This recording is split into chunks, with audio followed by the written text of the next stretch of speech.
Ready. Play. If it looks like I'm on a train in Germany, it's because I am on a train in Germany. But we are here to talk about tennis trains. That's a terrible metaphor or analogy or whatever I'm trying to do. Let's get on with things, Brenner, and let's talk about Joao Fonseca against Alex de Minaur. You have seen both of these players in various moments over the last few days.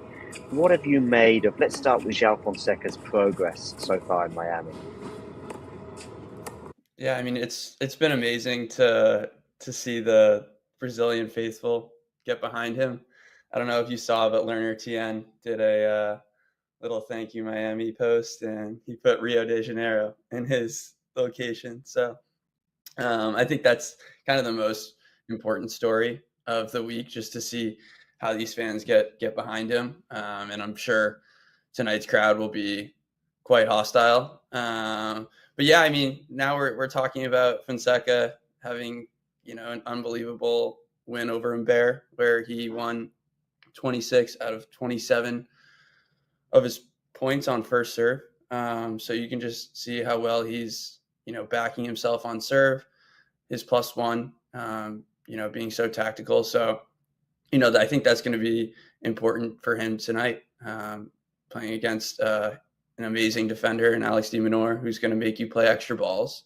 And, that's going to challenge Fonseca, in terms of his tactical, but also just his patience in terms of, not just going balls to the wall, ball striking, heavy.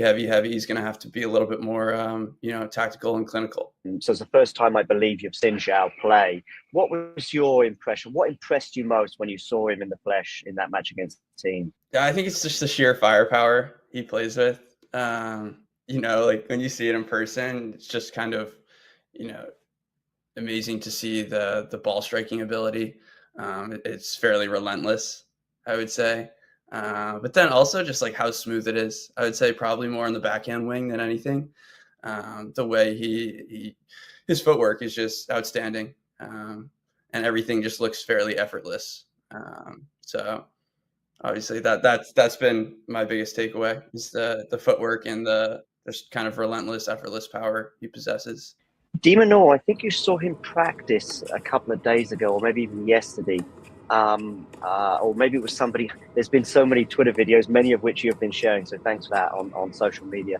But there was one video I saw, whether it was from you or someone else. Now I'm just trying to remember, of him practicing slices. Now the comment, which was in Portuguese, it may well have been your video actually, Brennan. I think it was. Mm-hmm. Did you see de Minaur practice? Yep. Yeah, and did you see him doing some slices? Yeah, exactly. Yep. So it was your video. Yep. And I think there was a comment in Portuguese just talking about maybe this is a tactic for the demon. Is what the thinking is. And Fonseca struggles with the slice. Yeah, I think that'll be interesting. I think it just makes Fonseca think a little bit more in terms of, not overhitting. That'll be the challenge tonight, because, like I said, like he's gonna be so powerful from the baseline, but we know Demon's able to get so many balls back. So it's just about, like I said, I just keep talking about like the tactical perspective on trying to find that middle ground, not overhitting, because we know how much power he possesses. And on a slice, we're talking about Demon, slicing the ball back to Fonseca, that makes Fonseca generate all the power. And, he's quite comfortable doing that. It's just the repetitions of it, and finding that middle ground in terms of on the third or fourth slice, not overhitting, not trying to, switch the court too much, as opposed to, working through the point. de Minaur beating Boo in the previous round in straight set 6-4, 6-4. But actually, am I being harsh if I say that de Minaur's 2025 maybe hasn't been quite as good as what we saw over the course of 2024? Yeah, it feels a little different, like getting to that quarterfinal in Australia, vibes are high, for him and Australia, of course. And then look, I mean, it was a good little run he had in Rotterdam, and definitely challenged Alcaraz in that final. I didn't really think he would do much, but he stepped up and at least got to 3 there. But then, yeah, I mean, we're talking about losses to Cilic, who, of course, had a good spell against Alcaraz as well. But then I think I'd highlight this match against Cerundolo as we go into this matchup with Fonseca. Is I think that's like the best, comp I could find, either Alcaraz or Cerundolo with that powerful forehand. But I just, when I think about Franny, I think about, how his tactics are and his patience level and just his ability to ball strike so cleanly from both wings. He's got such a complete game. And I think when de Minaur goes against those players, he sometimes runs out of answers and he starts to do things that aren't as comfortable for him.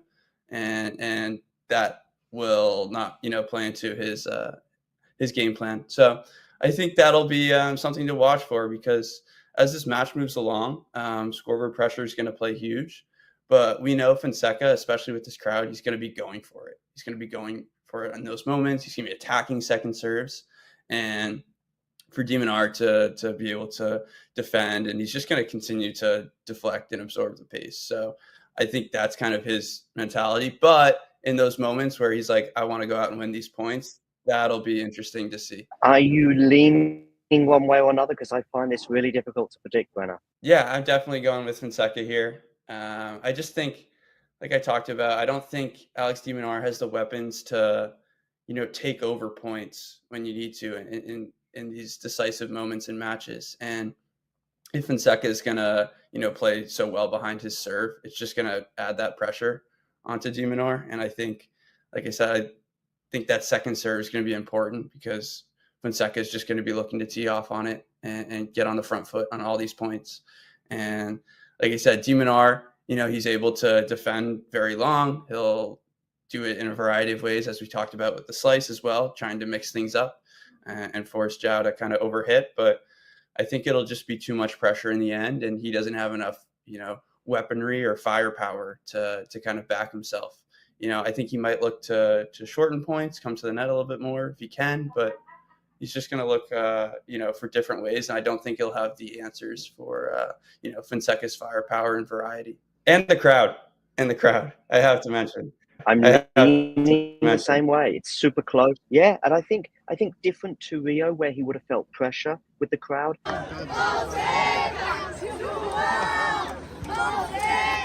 I think in Miami, it's a bit of a better pressure, if that makes sense. Right. I think he's totally embracing it as well.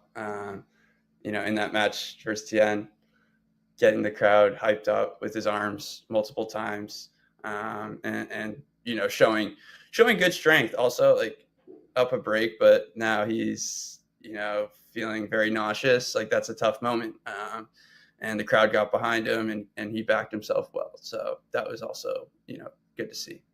Joao Fonseca, de Minaur. I was talking to Brenner about that just before we went live, and I'm just leaning Fonseca.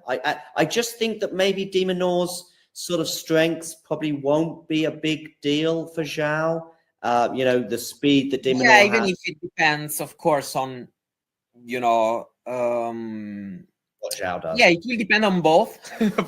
Let's say, I can see at this premature stage of Joao's career, maybe de Minaur's tennis can still be a little bit uncomfortable for him.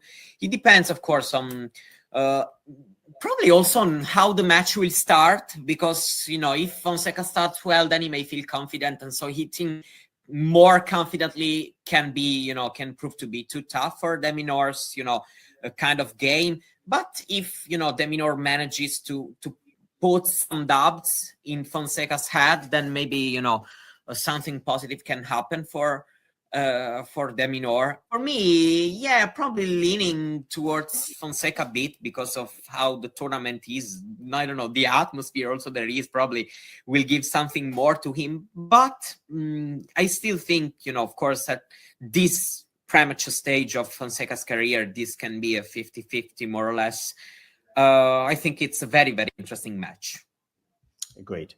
That's coming up later on tonight. I think Damien and I will be bringing coverage of that. Look, my prediction, what's the draw? Fonseca de Minaur is round 3 match. To play Because I was saying my prediction for Fonseca is the quarterfinal in this tournament. Okay. But then remember, what am I even saying without knowing the draw? Berrettini or Bergs? I think Berrettini could be a problem. Could be. I think it's a moment, as I said, these are all players who can, in my opinion, both at this moment, I mean, Miami 2025, both win and lose, of course, in my opinion, against, depending, of course, on both the level these guys would show and also the level Fonseca will show, because we have seen how much it depends on Fonseca. But yeah, so one of these four players will be in quarterfinal. Okay. In the quarterfinal. Yeah, I mean, yeah, Joao is zero idea about who will be, honestly. Yeah, I would listen. I'm leaning Joao against Minaur. If he plays Bergs, I would be optimistic that he would make the quarters. Berrettini, is he serving well? Because if he is, that could make things more interesting. The matchup with Joao. I know Joao's got a good return. He didn't play a great match against Gaston, actually, Berrettini, but he finally, at the fourth attempt, managed to win his first match in Miami. So, I don't know, he never played that well here. But I don't think there is a particular reason why, Berrettini never played well in Miami. Minaur can hurt Fonseca with his grounds and therefore cannot play well. Fonseca loves it. Yeah, that's true. The only thing is that I want to just avoid, that situation where we already assume a player, has kind of completed. I'm pretty sure in Miami 26, we would be in a very different position before this match. But before this one, I'm still, of course, giving Minaur some chances. But yeah, I would go with Joao here, but I still, want to, put an alert, meaning that I think, if Minaur wins, I would be okay. I can understand why, that's just what I mean. Obviously, Brenner is on the ground in Miami, so it's good to hear from him and his views on both players, having seen them play and practice a fair bit in recent days. And yeah, I think all three of us are kind of just going for Joao. I do like what Matthew says here. There's just one. Yeah, no, that's true. That's definitely true. And that is that Fonseca just occasionally will throw in a bad set and a half even, and that might. But it's mostly conditions right now that makes me, lean towards Fonseca, because I think at this moment of both players' career, there are other courts in the world where Minaur would be the favorite, in my opinion. So we are not already in that situation like right now with Sinner, No, Indian Wells and basically grass, I think. Certainly grass anyway would certainly be a nice one for Minaur, I think. Yeah. Yeah, then probably also during the day, Minaur could have been helped. During the day, we know that, courts and balls are more lively. Fonseca beat Rublev without before he beats Minaur. It's an oversimplification, but I can see it. But it's I can see it. I can see it for sure, but I don't see them as similar players. That's just why I don't. And I think Minaur right now is better than Rublev, if I have to be honest. But Fonseca can truly beat Minaur. Definitely. Can beat already almost anybody. Probably. Something like Draper at Indian Wells, for the way Draper plays and the conditions at Indian Wells proved to be, of course, very tough for Joao to handle. And it's definitely normal at that stage of his career. Indeed, then Draper won the World Tournament.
enjoyed this video, make sure you hit that like button.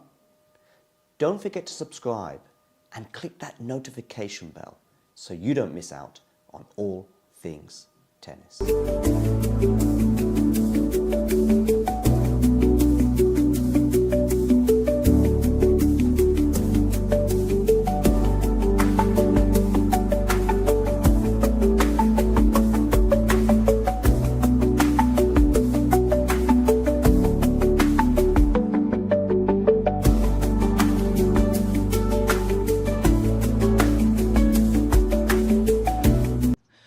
My name is Clara Towson, and I'm a friend of the show. Boom. I am Francisca Jorge, and I'm a friend of the show. Perfect. Hi, my name is Susan Leemans and I'm a friend of the show. My name is Zainab Sammaz and I'm a friend of the show. Boom. Hey guys, my name is Sasha Vickery and I'm a friend of the show. Boom. Hi, my name is Lloyd Harris and I'm a friend of the show. Perfect. Hi, my name is Jan Faria and I'm a friend of the show. Boom. Yes. Take one. Well done. Hi, my name is Jasmine Paulini and I'm a friend of the show. Wow, Jasmine, you got it in one time. Ready? Play.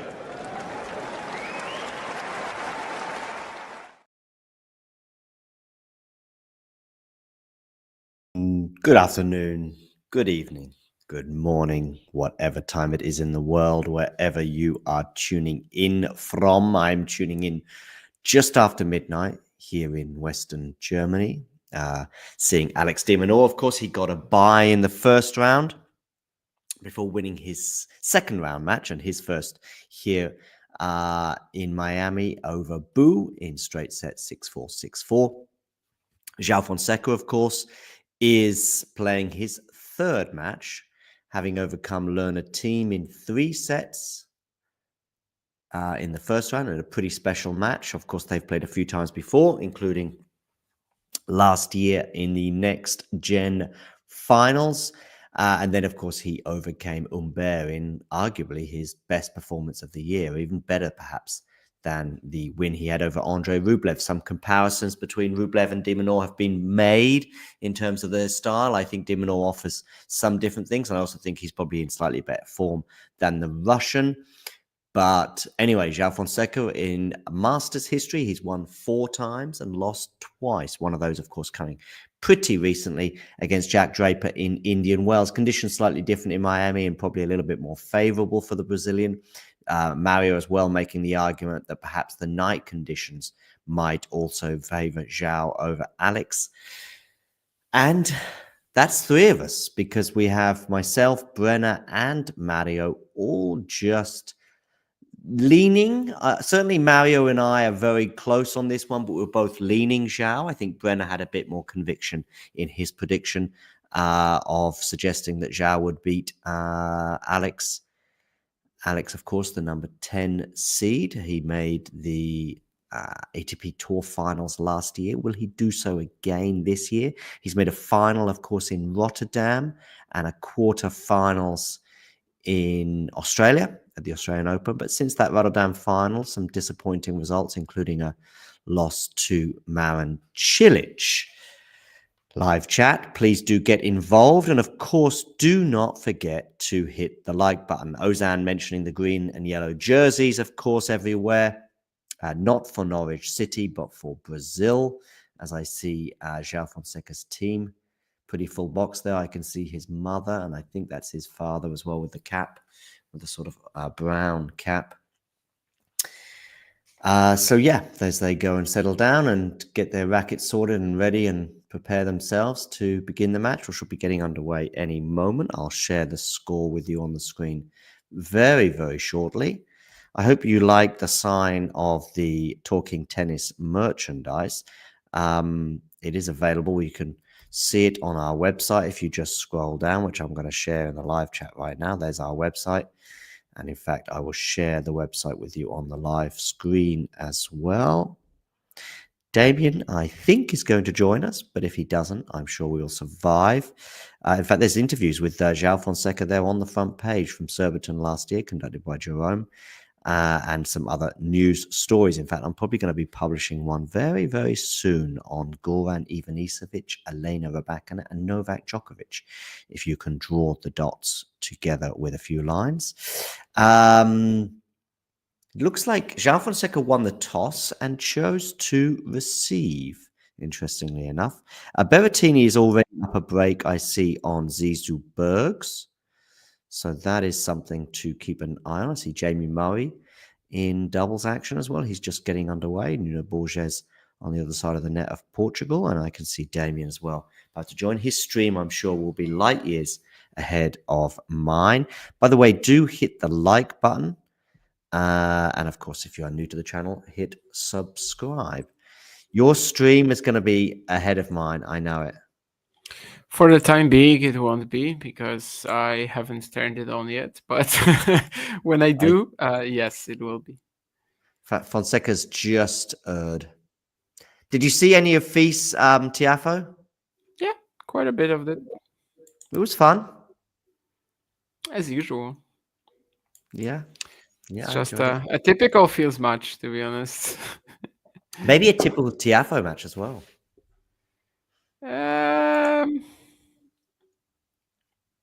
Okay, here's the reason why I'm going to argue it's a typical Tiafo one, okay? It was fun. It was entertaining. It was a bit volatile. I mean, he does have his moments. He didn't seem to be bothered at all by the code violation, which, of course, is correct because it was his second misdemeanor, if you like. And it did possibly not cost him the match because he was already a break down, but he gets to 40-30. I know there's the butterfly effect, but 40-15. But anyway, some other stuff. I didn't think he was going to win that first set, even though I know he had those set points. I just kept seeing rallies and thinking, oh, he's going to make an error. He's going to make an error. Oh, no, he's not because Feast has done it first. That's how I kept seeing the rallies. I kept thinking it looked a bit uncomfortable at times, but he sort of has that sort of languid style that flatters to deceive or deceives to flatter. I'm not sure which way around it is. He kind of always looks like he's about to lose the point. I honestly can't be bothered. I mean, Frances Tiafoe, he's fun to watch in the US Open swing, and after that, he just exists. He was fun today. But nobody cares. Like, literally nobody cares about him any other time of the year.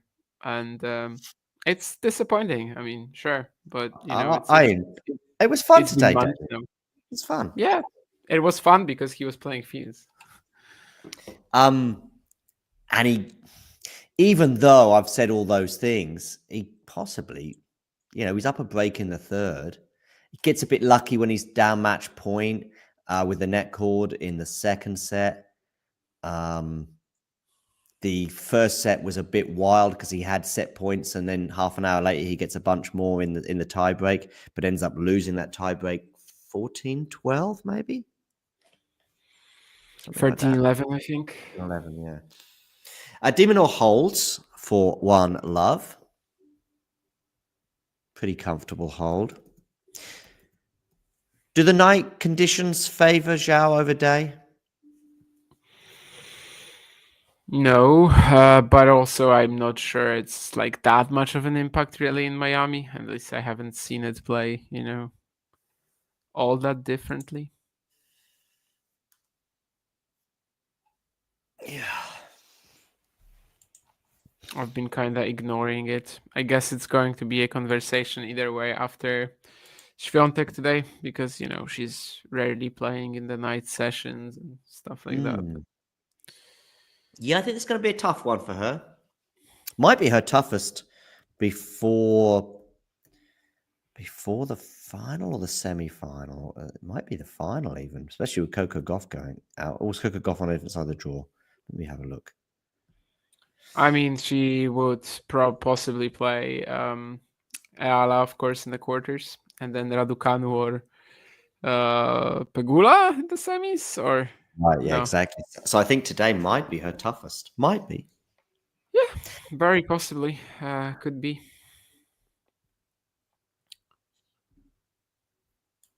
we've got a couple of these players who got pretty lucky here. Ayala, Walton.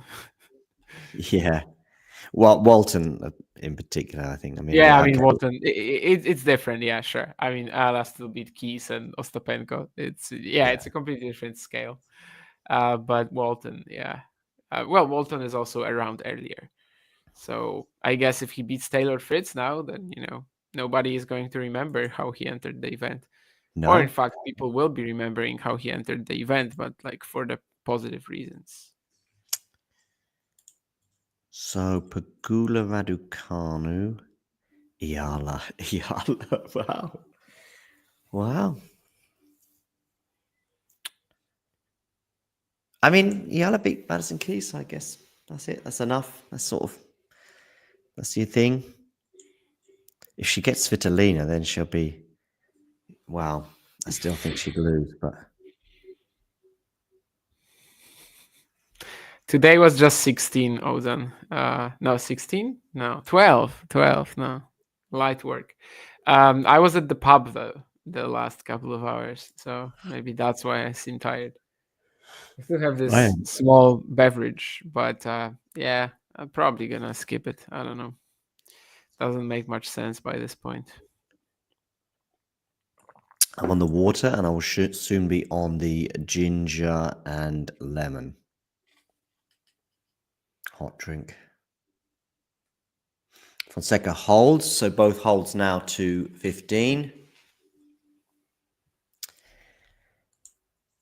Men's side, I guess we're looking at Zverev as the favorite, Taylor second. Now Joao's probably in the top 4.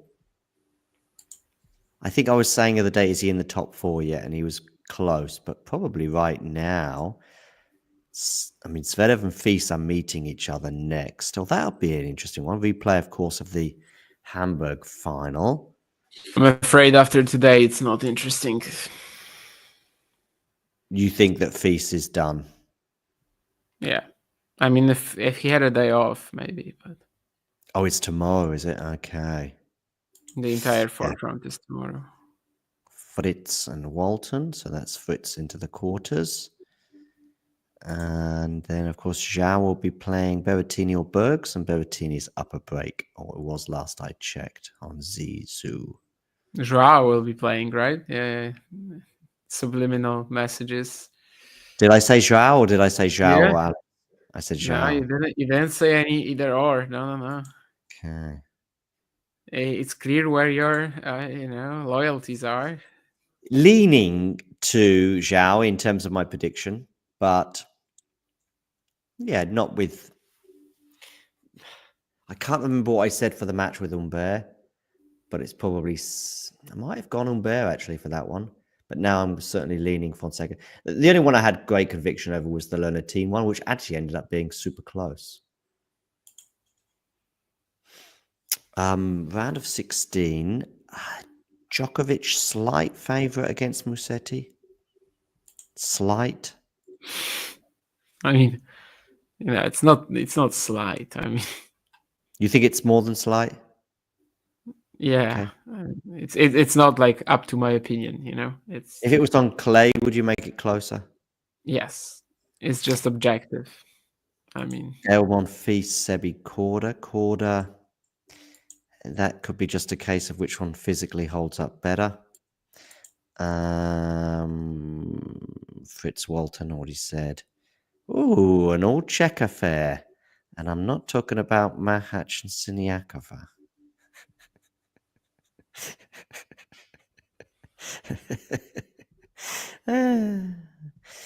Okay, and then we've got Zverev Fils. Yeah, Zverev. I think this is the time for him to turn the corner in terms of his form.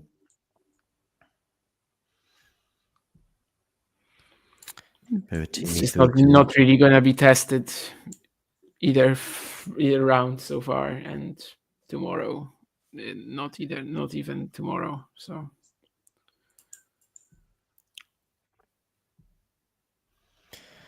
Okay, change of ends. 3 pretty comfortable holds.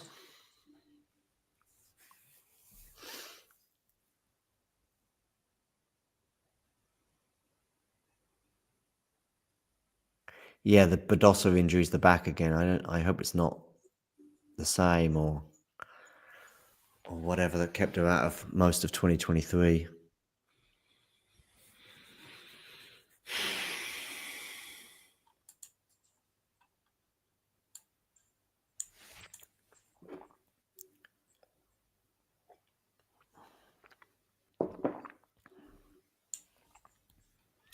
Damien, why do you think Harrison King is totally lighting up the ATP tour lately? I mean, there are some opinions I have on doubles, which aren't maybe necessarily politically correct, but I do think there's basically like no upsets in doubles because, so many times we see singles players just like coming in and destroying the field or something like that. Harrison King, of course, we're not talking about singles players, but Christian Harrison, throughout his career has been like ruined by injuries in singles. Not that he ever like lacked, talent. He now is doing better in doubles where physically he's just able to compete. Even King, I mean, sure, he's lefty, he's pretty entertaining, but this sort of like prolonged success on the ATP tour, kind of surprising for sure. But I mean, Hijikata Kubler won the Australian Open. I think doubles is wild. And they won 10-6 today in the third.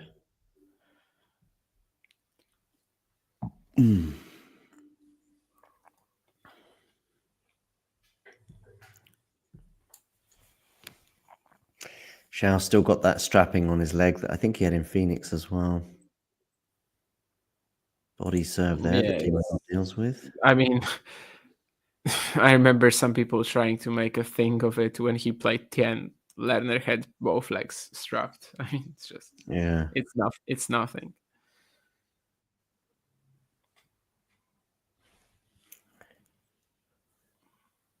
Ooh, lovely slice there down the line from Fonseca.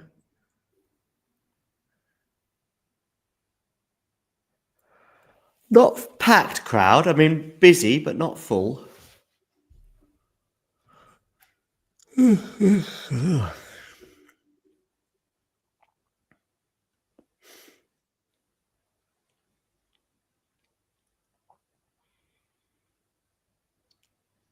If Joao is ranked 60 in the world, where is his serve?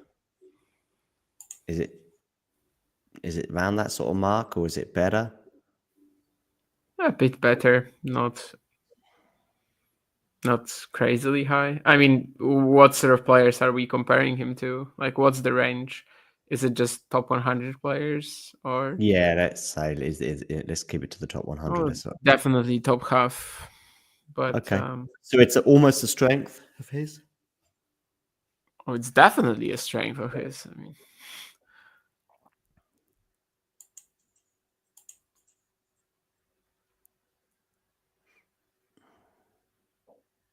it doesn't get talked about though in the same vein as some of the other stuff he has in his armory. It's definitely one of the most quickly developing parts of his game. Forcing the error there from Alex. We've had 4 very comfortable holds so far.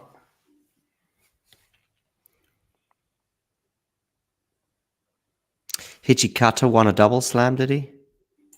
Yeah, the Australian Open with Kubler.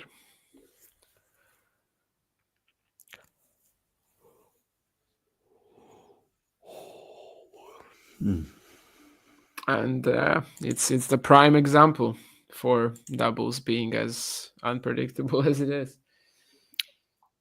So of course also the year after Kokinaki's Kyrgios won, so it was back-to-back random Aussie duos. Mm-hmm.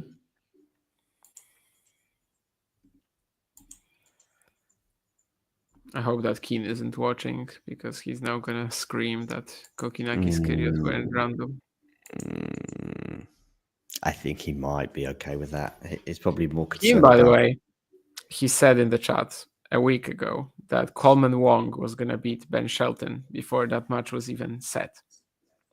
Okay. Now, was that, a good Lucky? prediction? No. I mean, he was very much aware, I think, as well, of how poor Coleman's form had been for the past year or so. But, well, I had a decent event.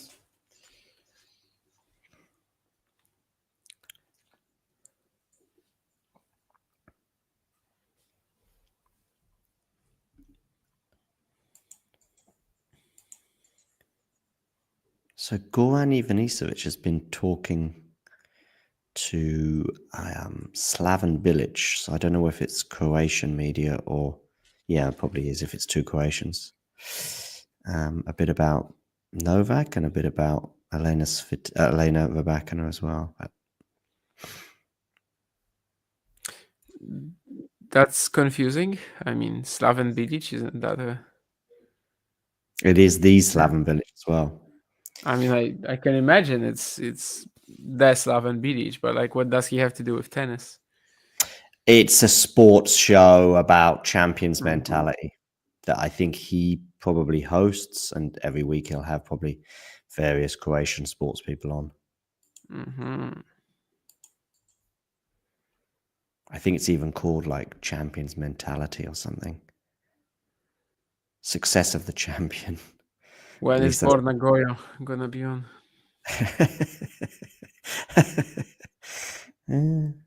He did just qualify for Naples, and I think he's going to play. Who the hell is he going to play? I don't even remember. But anyway, I don't know if that will qualify him for qualifying for Naples. I'm not sure if it qualifies you for being one of the greatest Croatian sportsmen of all time. Probably not. Although I saw today that Benjamin Locke announced that he was nominated for like the best Zimbabwean sportsman of the season. Well, that kind of means that sports in Zimbabwe is probably not doing that well. Well, they've just had the Olympic Committee presidential, their candidate get the job. Slightly controversial choice, but that's for a different podcast and not one that I'm super qualified in. But I know who she is and I know a little bit about her background. Unless it's Clara Black, I'm not going to know anyone from Zimbabwe. Besides tennis players, of course. But yeah, that's the only female Bruce Grobbelaar. I can think of. I think he's okay. from Fair. Yeah, fair. He was from Zimbabwe, indeed. Halcyon days of Zimbabwean goalkeepers. That's a nice forehand winner there for Joao.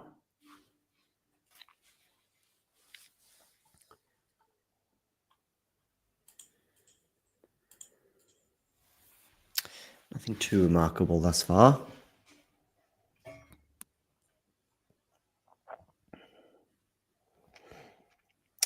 Minaur. Will he make the ATP Tour finals? I'm going no.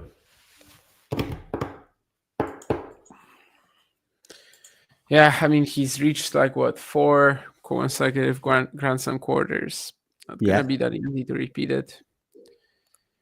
But I mean, this week is such a massive opportunity for everybody involved. So, let's say he wins this title and then suddenly the answer becomes yes. So yeah, it does, yeah. So it's 4 in a row, isn't it? So that'll be French. Okay, so he got to the quarters in France, in Paris as well, did he? Did he lose to Zverev, maybe? Yeah, beat Medvedev in the forefront. Yeah.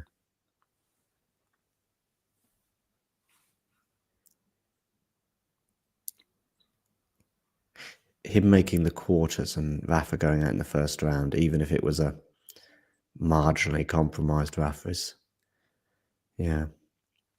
So Diminaur's winning all his points on first serve, and Fonseca's won 7 out of 8. But this is the closest service game we've had thus far.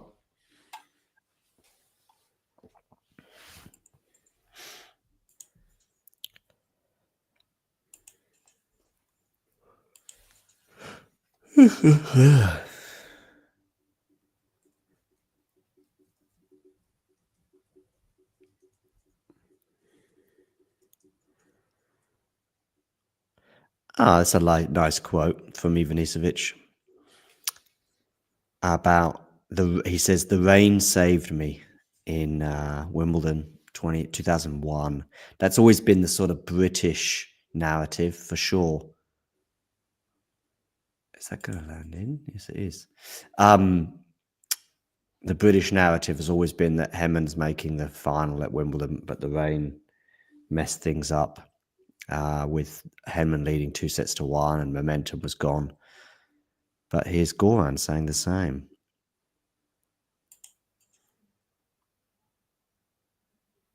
He said he didn't know what to do, and then the rain came.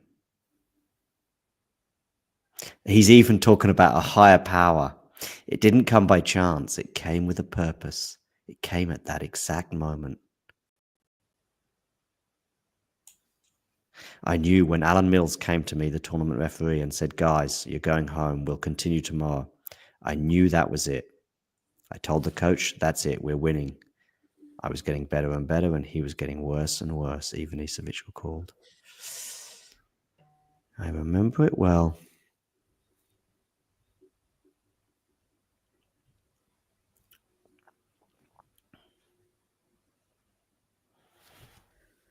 Yeah, from today's perspective, these last few matches there from Ivanisevic, they're just unwatchable.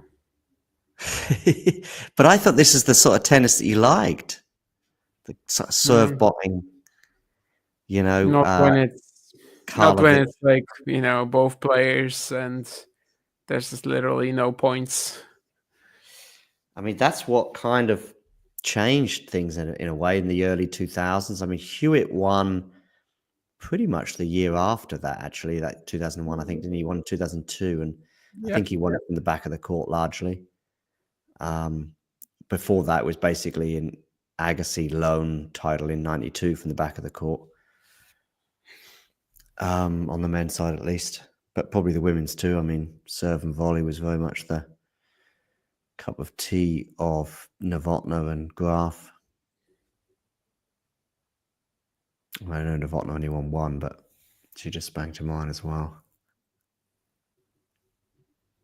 Another comfortable service game here.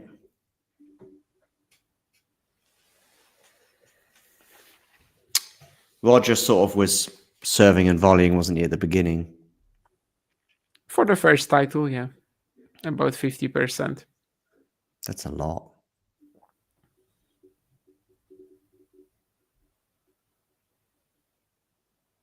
Why did he change? Because he just thought he was slow enough to not need to do it. I mean, I think there are many reasons, but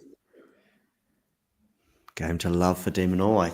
I'm going to guess, but he's probably dropped 3 points on serve.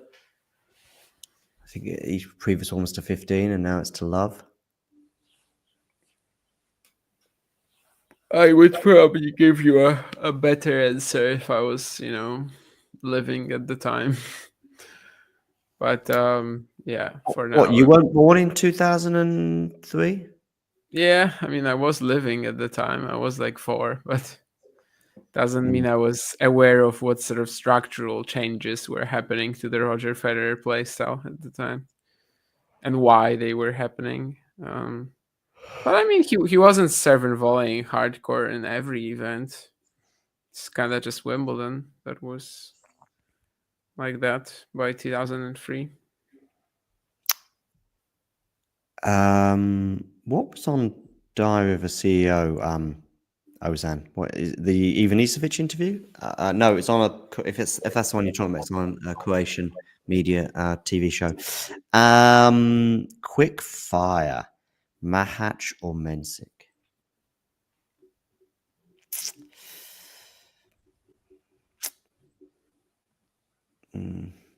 Mahac is the more solid bet, less risky. Yeah, I mean, I don't think there's a good or right or wrong prediction in this match, really. 2026, 2027 might be different. Yeah, sure. I mean, Mahac obviously won in Acapulco in 3. Mensik seems to be playing far better than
Oh, seem to have lost Damien. Sorry about that, guys. Maybe he'll be back in a moment. In the meantime, another pretty comfortable hold for Joao Fonseca. It's just a very serve-dominated affair thus far. Given Joao's ability to return, that might be a little surprising.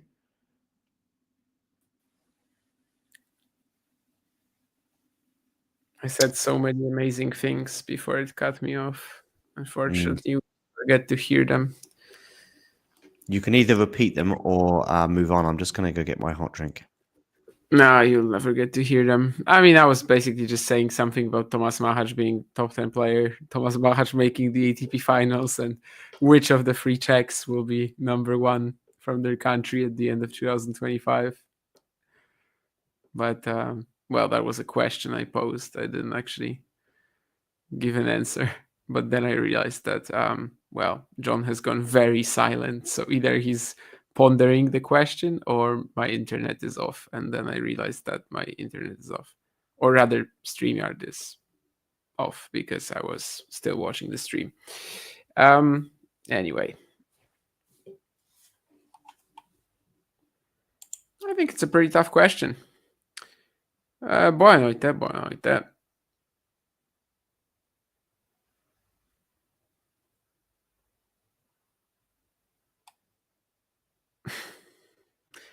I think John will be happy to hear that Trent is a done deal simply because, like, what, he's not going to be in Liverpool anymore?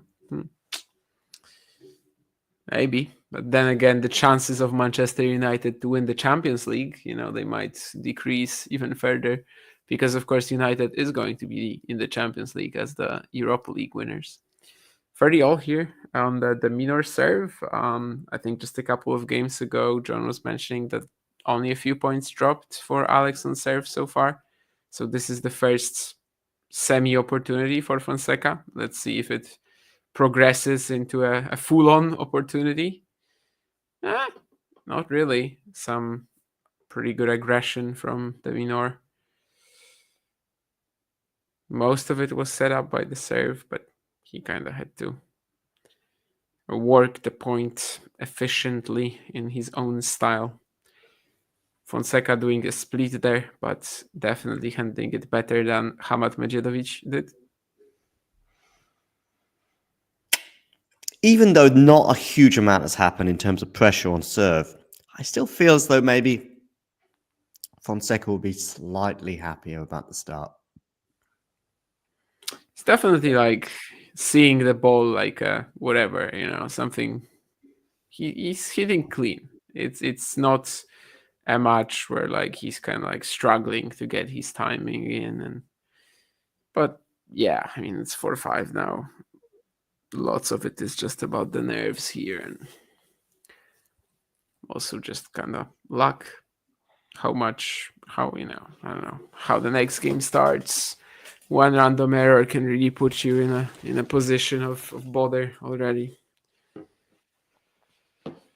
Just 30 minutes in, 9 games. Definitely has been a pretty rapid affair. After this, it's also going to be Świątek Svitolina, so a long night ahead. Yeah, I mean that could go 3. We could have 2 3-setters.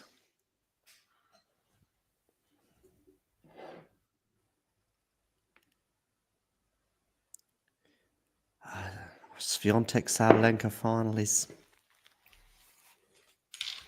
it 50-50? Maybe that's a bit too strong. But Sabalenka's draw is not bad.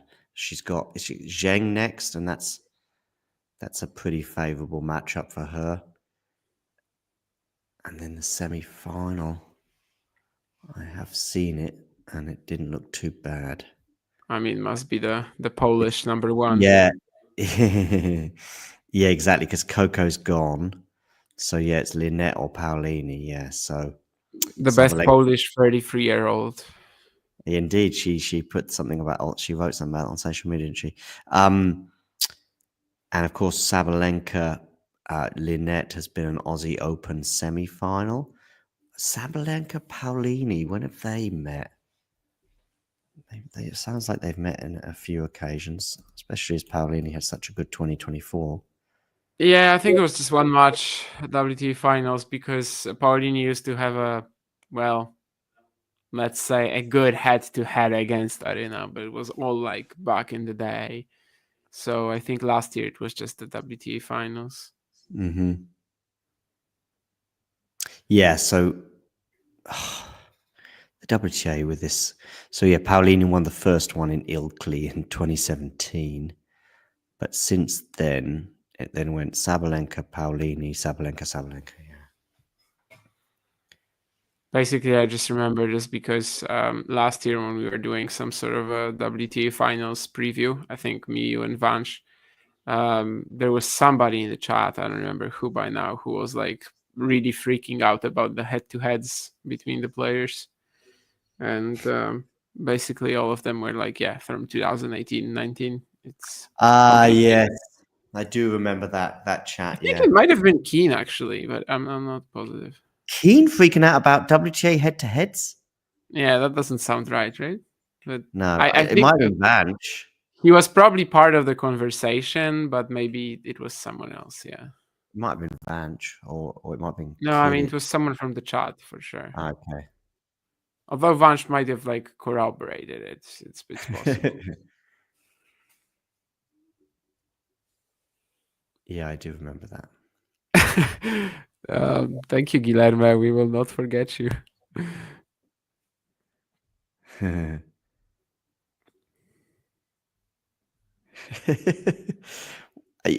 Guillermo, have you? I mean, maybe you have, and you've just never spoken in the chat before.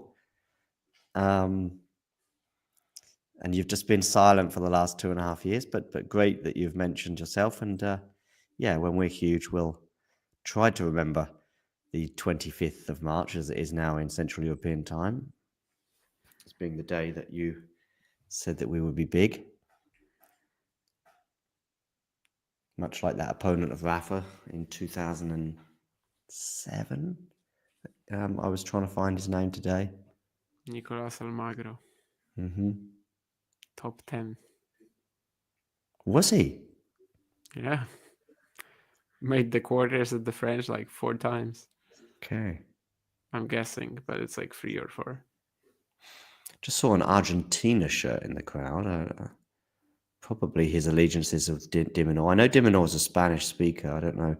I think it's more of a Spain Spanish than Uruguayan roots. Oh, is it Uruguayan roots he has? Okay. Yes.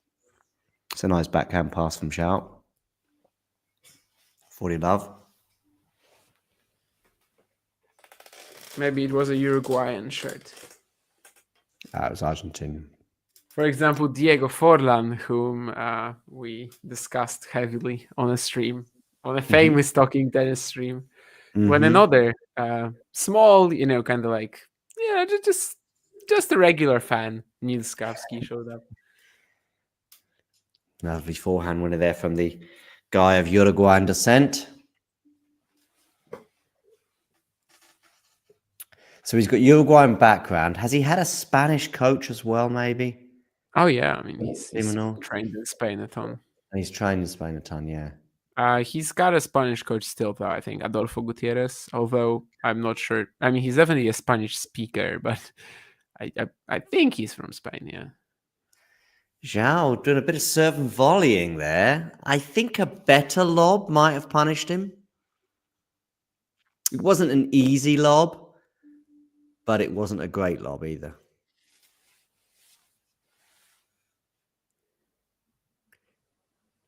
I'm pretty sure you've either answered this before or I know the answer. You don't have any sort of feelings on the Miami relocation and sort of how it is now. Just sometimes when I see that football stadium around, yeah. I mean, just watching of the stream, I don't see how I would. No. I understand that maybe like if you're there, I don't know, the parking lot feel or whatever, if people enjoyed Crandon Park or whatever it was called more, sure. I mean, but just watching on the stream, it really makes absolutely zero difference. Leani's had a haircut.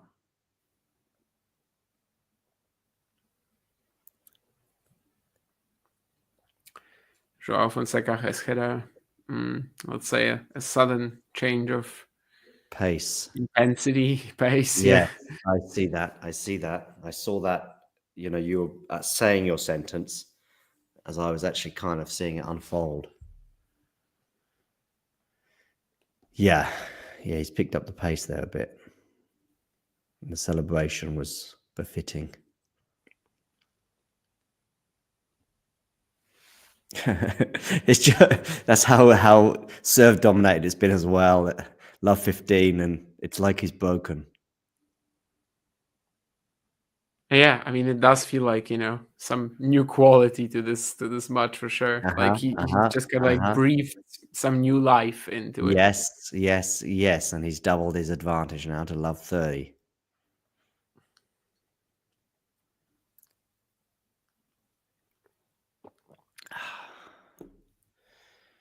So we are seeing something happening, and you'd imagine a very high likelihood of at least a deuce game here, or maybe even some break points.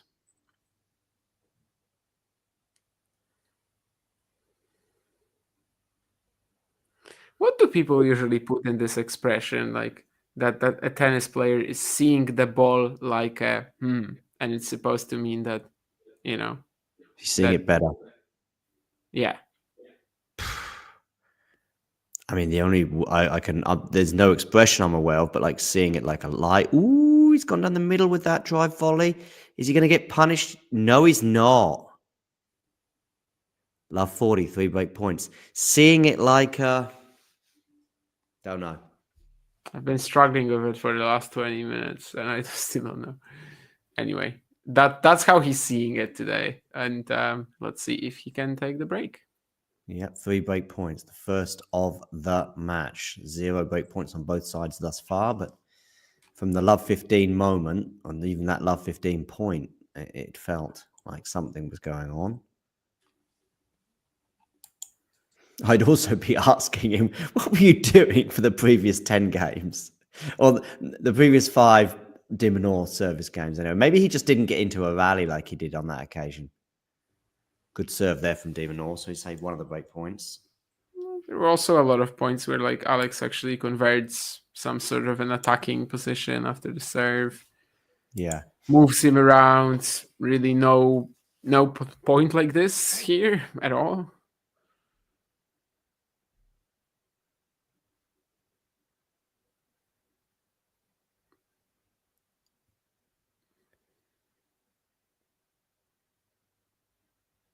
And he's got the break after a de Minaur backhand down the line, goes wide.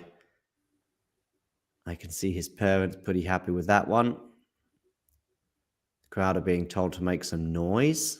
I don't know if they would need too much encouragement, but it might be a little bit quieter this evening than some of the other matches. Let me see if I can turn the TV up.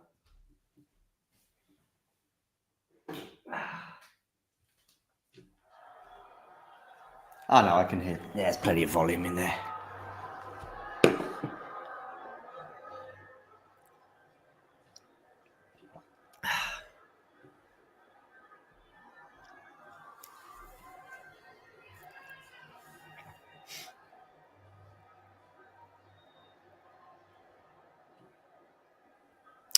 Ialo against Iga Swiatek might blow up the internet, by the way. In terms of sort of social media fan basing stuff. Yeah, possibly, but I mean, I'm not expecting you to get too. Yeah, as a matchup, I just think it probably would be horrible. Maybe La Svitolina though. Let's go for it. Yeah, like I say, I think might be her toughest one before the final. And Arena might not get any tough one.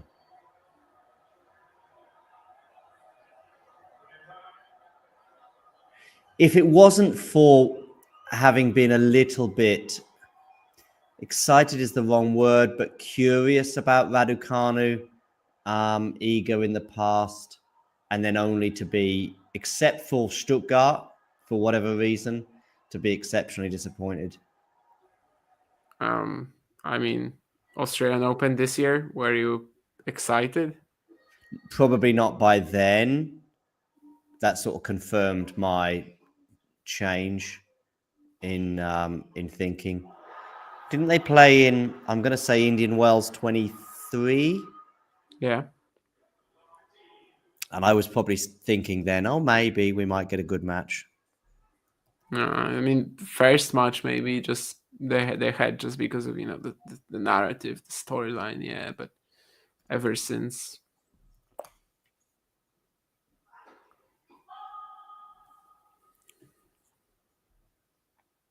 oh, love 15.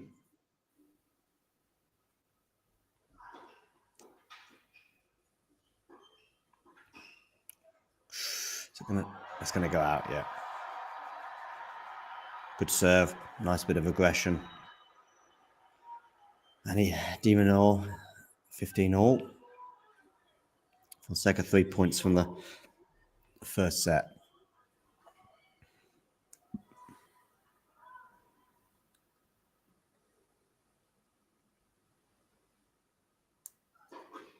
Could do with Joao not being seeded for Madrid and then going out in the first round. And then coming to Estoril. yeah, no shot. Even if he's ranked like, I don't know, 35 and loses early, I don't think he's playing Estoril then. No, you don't think he's going to do like a Phoenix? Oh, nice bit of aggression here from de Minaur. Why on earth would he? Yeah. It's gone. The chance that he will play Estoril is gone. He's going to be ranked too high after, during Madrid for him to bother, I think. Plus, Madrid conditions are very good for him, so.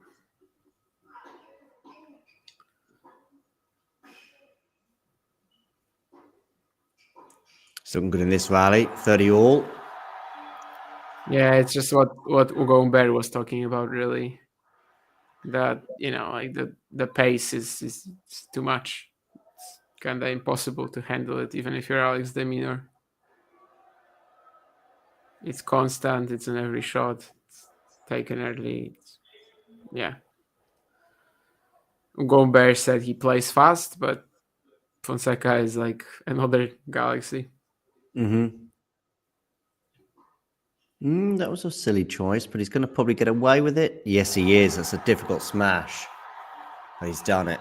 He's got a set point.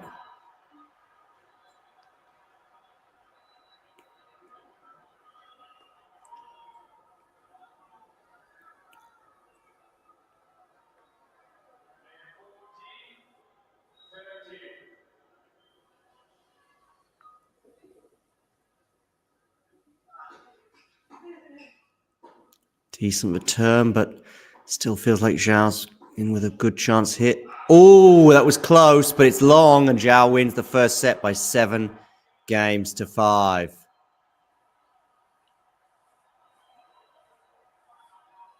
Yeah.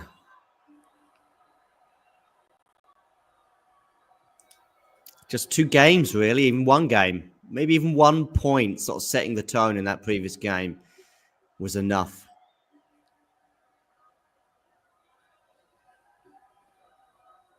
Yeah, basically 1 game.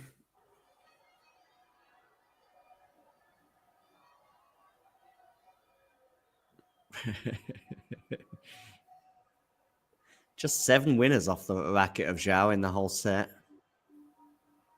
In fact, de Minaur pretty much matching him there. 6 winners.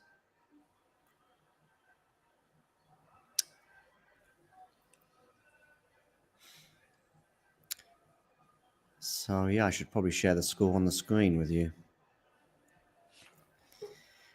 14 unforced errors off the racket of Joao and 12 from de Minaur. That's sort of fairly respectable.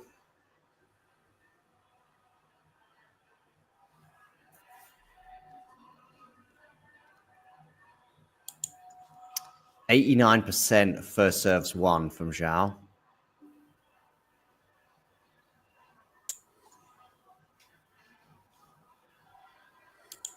Certainly served well.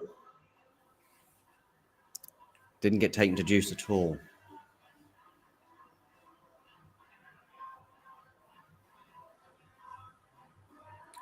but only 5 out of 30 unreturned serves. Okay. So yeah, he actually had to play these points out. Yeah. Way more often than against Humbert or Tien. So de Minaur's probably getting a racket on them, albeit with not too much purchase. Yeah, I mean, more than getting a racket, getting them back in play. Still losing most of the points, though.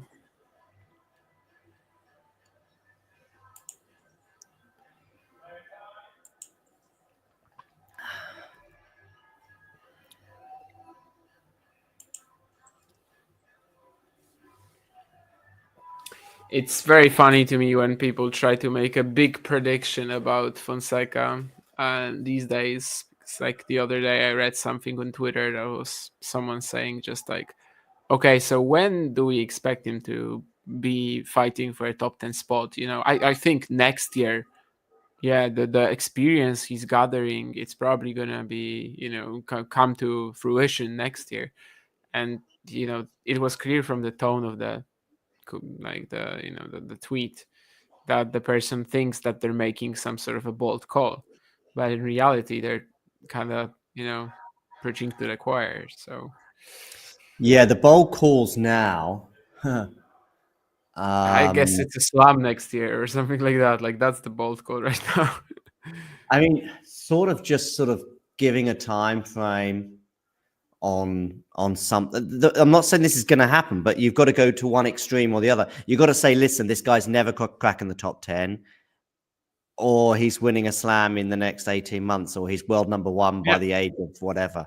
Anything sort of in between, like he's making, even saying he's going to be top 10 at some point this year. I don't think that's wild to enough to be bold. Not wild, but I would still say it's, you know, yeah, sure. That's a bold prediction you can still make. But next year, I mean, that he's gonna be fighting for the top 10 next year. I mean, yeah.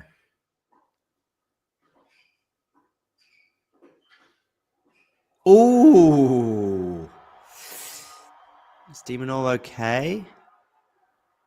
Yeah. Just wasn't sure if there was a hip issue there, but yeah, he should be making that volley, but Fonseca made it. He's not too, you know, he's doing okay, but will he be very comfortable at the moment? Probably not. I asked the Tennis Insights profile on Twitter for the performance rating, the overall performance rating of Fonseca and Humbert against Humbert. And interestingly, it was like 8.93, whereas the top performance of the season is, I think, Berrettini against someone in Doha, 929, and then it's Zverev against Fernley this event, 926. I'm just kind of interested, like, how would that performance against Humbert be better for Fonseca? And I don't know. I need to understand the algorithm a bit better in order to realize, like, why, for example, a Zverev performance was better. Like, is the consistency kind of valued a lot there?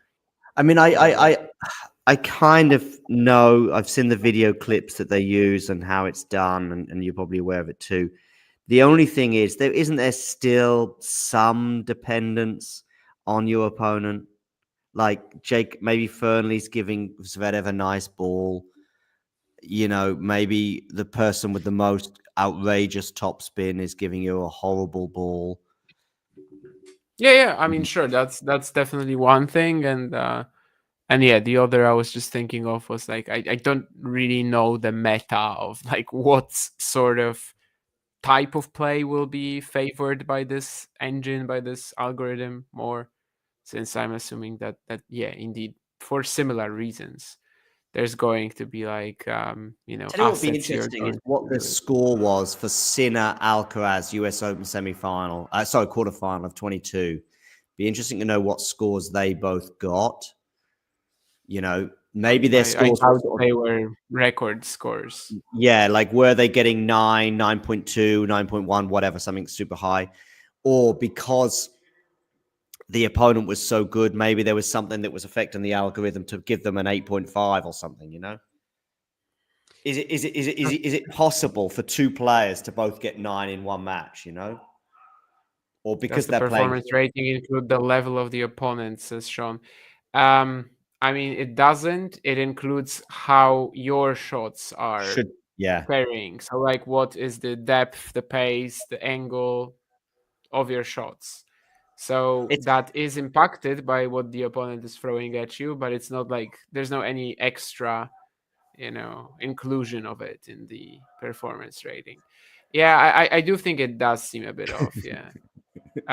Could I get a 9.5? Yeah, I mean, definitely. Like, if you're playing, well, actually, not really, because if you're playing somebody, I'm not saying it's John, but like in a hypothetical scenario, when let's say I'm double bageling somebody, I don't think I'm playing with the same quality that Alexander Zverev is going to be playing when he's facing Jacob Fernley.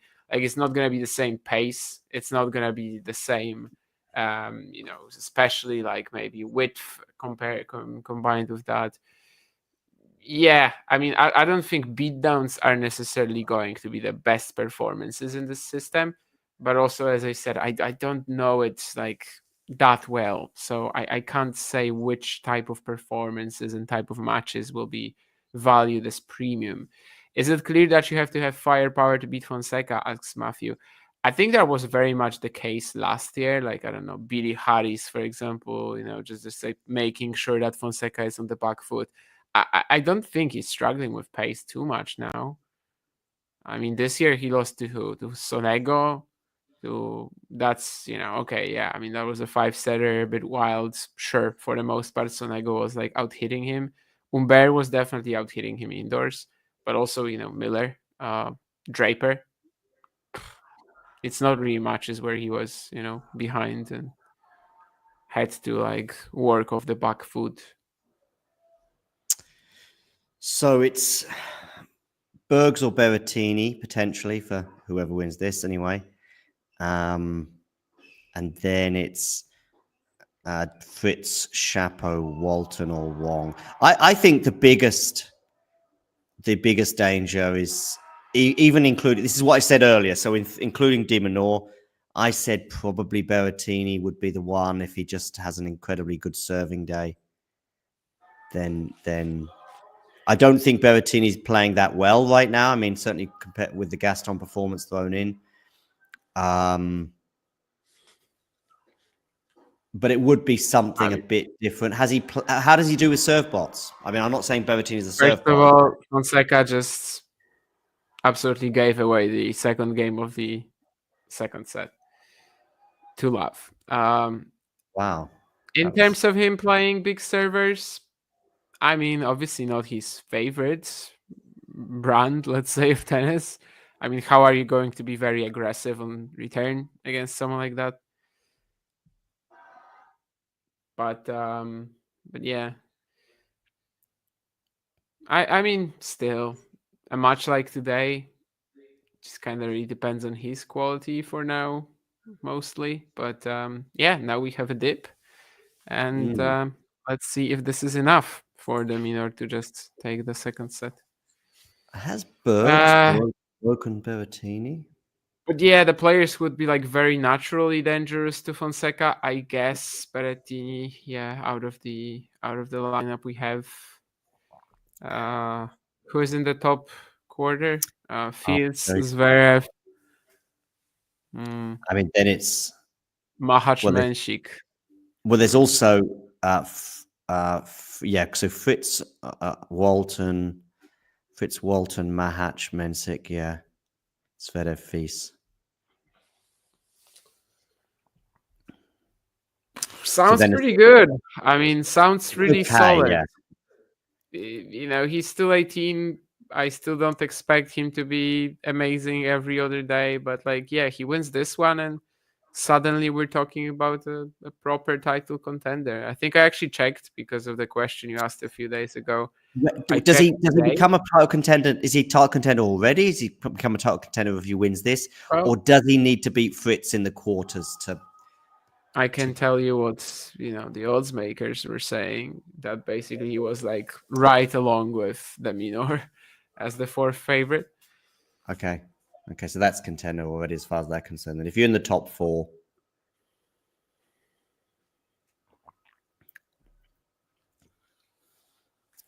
I mean, Fritz must be ahead of him, really. I mean, first of all, Fritz is in the round of 16.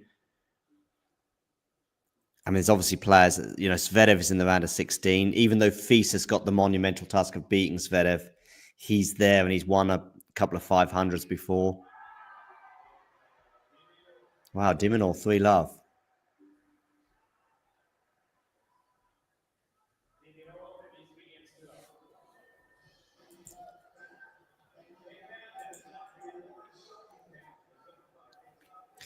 Yeah, that's the problem for Berrettini. But it's just somebody. Listen, Fonseca's 3-love down here in the second set, so this match has changed quite dramatically already. But there were sound reasons for me to just think the Berrettini of those 3 players might well be the biggest hurdle for him. And still, Fonseca is he was a marginal favourite at the beginning of this match. I guess he's slightly more than marginal because he is that setup, even if he's a breakdown here.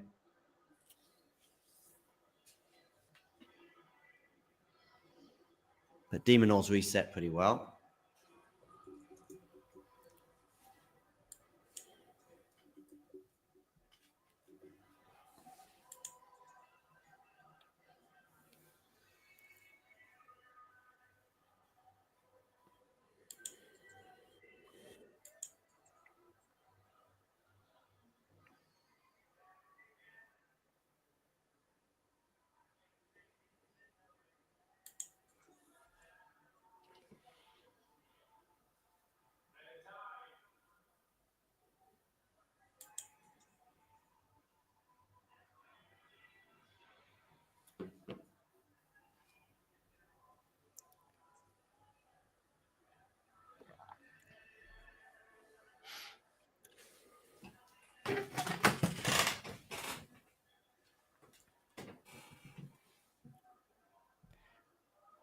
Did he? Damon poured cold water on Feastfo being a hell of a watch, according to Matthew.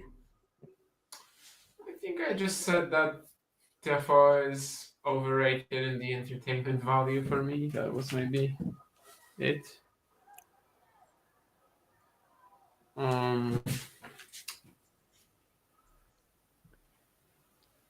I don't know, him just like moping around every single court since the US Open doesn't really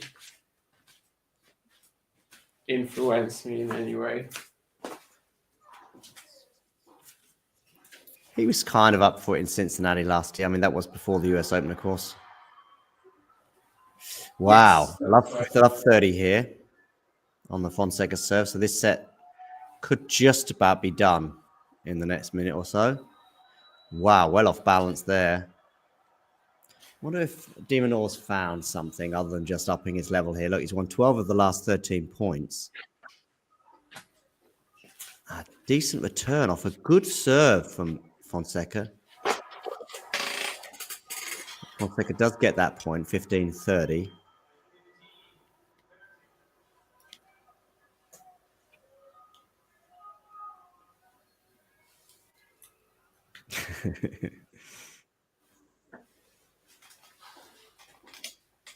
Getting his first serves in, but de Minaur is...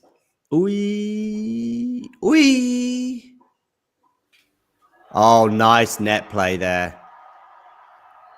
Didn't have to cover the net widely, but there were some tricky ones coming in at the body there that he had to move for. Textbook volleys. There you go. He's decent at the net as well. Good hands. Again, de Minaur getting his racket on that first serve. Maybe just a bit too much topspin for Alex to handle. 3 points in a row, and what was a dicey situation is now looking a little bit more comfortable.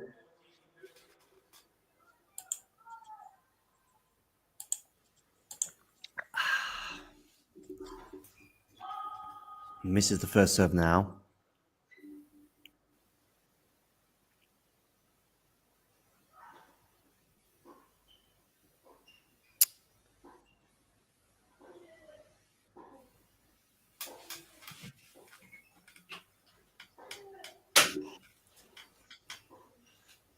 Wow.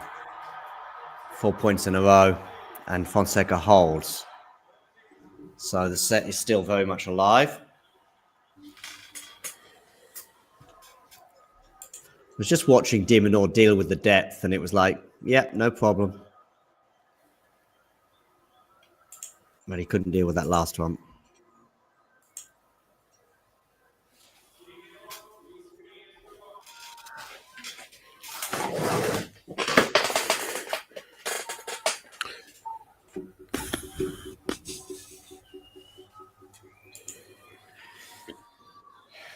But he's going to do a bit more damage on the Minaur serve. One game where he obviously did so.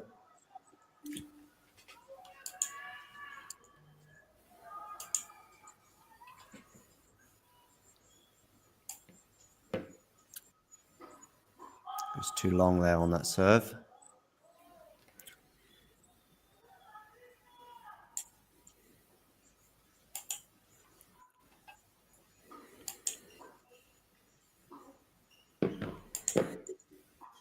Good depth there from Joao, though. And that time, Minaur couldn't deal with it. And we've got a love 15 moment. And with that happening at the end of the first set, and all hell broke loose.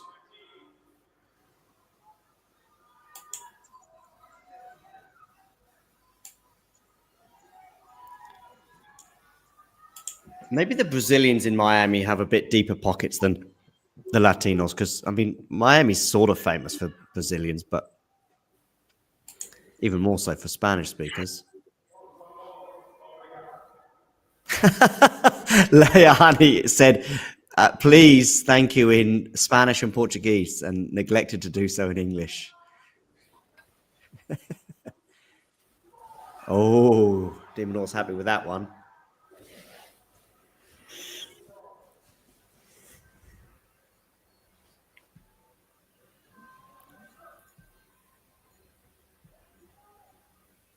The Spanish fans in Miami definitely never led Rafael Nadal to the title. Maybe they can do it for Fonseca. Or the Portuguese speakers, yeah. Of course, he does switch to Spanish. In fact, I think he prefers. I think he's offered the chance to give it in Spanish. His runner-up speech the year he lost the final to Federer. The one where he was 2 sets to love up. Well, at the time, it's not like he could have said anything in English. So he spoke in English at Wimbledon after he beat Agassi in his first Wimbledon, which was 04, was it, or 03? 2003. 2003. Now there you go, Joao. 30 all. Oh, 1540. Sorry, my bad. 1540. That's big.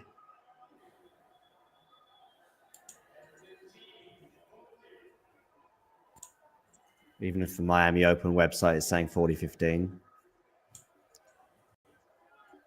Joao Fonseca.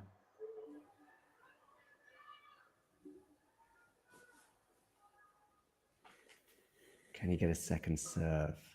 No, but he's done well on the first, but he's got some running to do here. Now he's going to loft one up. It's going to land in. That's super difficult for Minaur, but Minaur did really well with that. Joao will still be a little disappointed, but when that landed in, he's got to twizzle around with a backhand. You're thinking, okay, just get it in and hope for the best, but he did more than that. Leani's just doing his best impression of the ATP Tour. It just feels like his voice, for some reason, when he's at the ATP Tour finals, when there's a bit of an echo in London, and it used to be there. 30-40.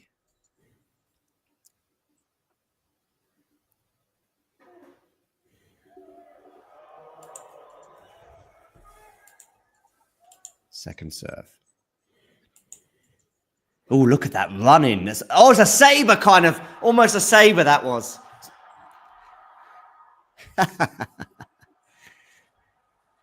He ran to that one. He was pumped. And now we're back on serve.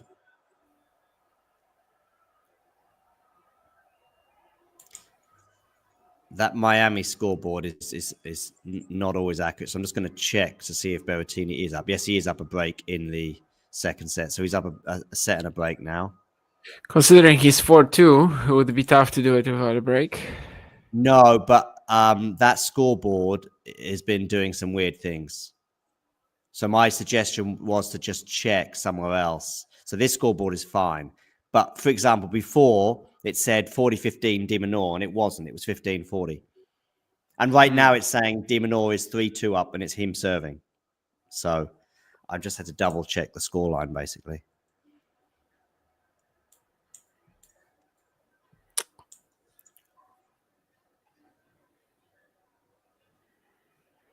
Frightening level, Matthew says from Fonseca.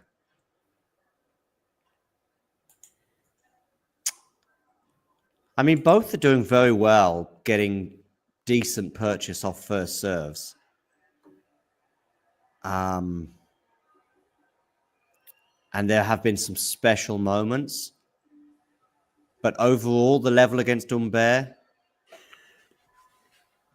different match, I know, but we'll have to see what Tennis Insight's got to say. I mean, it's not comparable. It's just such a different opponent.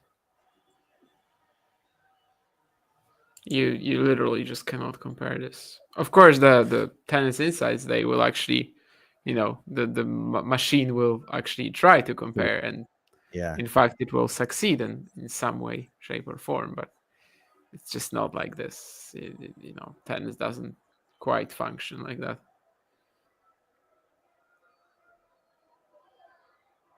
For now, it's just two humans. Maybe in the future, it will be played by AI versions and holograms, and they want to be getting injured.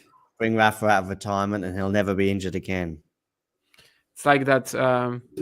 It's like that bout in the sixth part of Rocky, when there's the computer program which puts him and Mason Tarver, whatever his name was, Mason Dixon. Antonio Tarver is the boxer who played him. Mason Dixon. There's like a computer simulated fight between their peak versions, and then of course they also fight together when Rocky is not each other when Rocky is not quite in the peak version. But maybe this is the future of sports. Who knows? Oh, good depth there from Joao. That's lovely, lovely, lovely.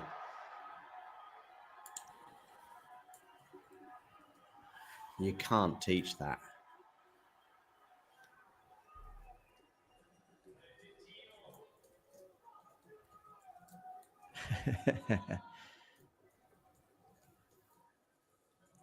Even de Minaur's got to chase that one down. Good serve again. Whew. Thought it was going to land in for a second.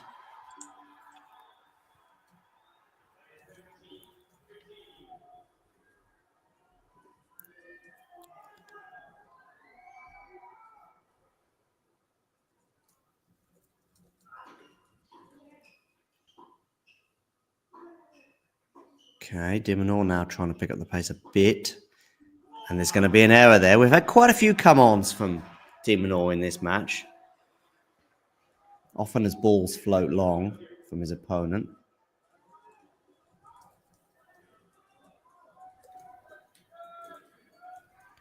I didn't say that, Ozan. I said that he would be putting it to bed if he went a double breakup. And when he didn't, I then said this set is very much alive. They were the two things I said. Regarding the match so far, yeah, it's been interesting and been some spectacular moments, and probably going just about to script. Tight affair. Both players playing pretty well. Now we're at deuce.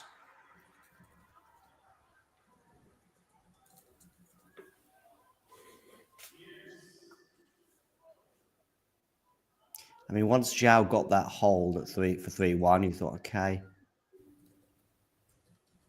And he actually got the break pretty quick.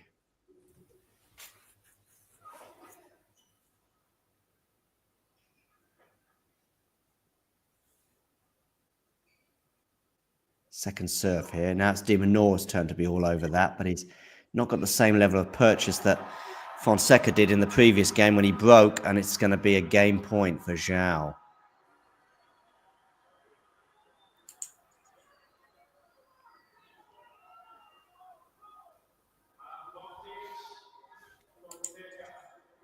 Miami with the best ball kids in the world, unofficially.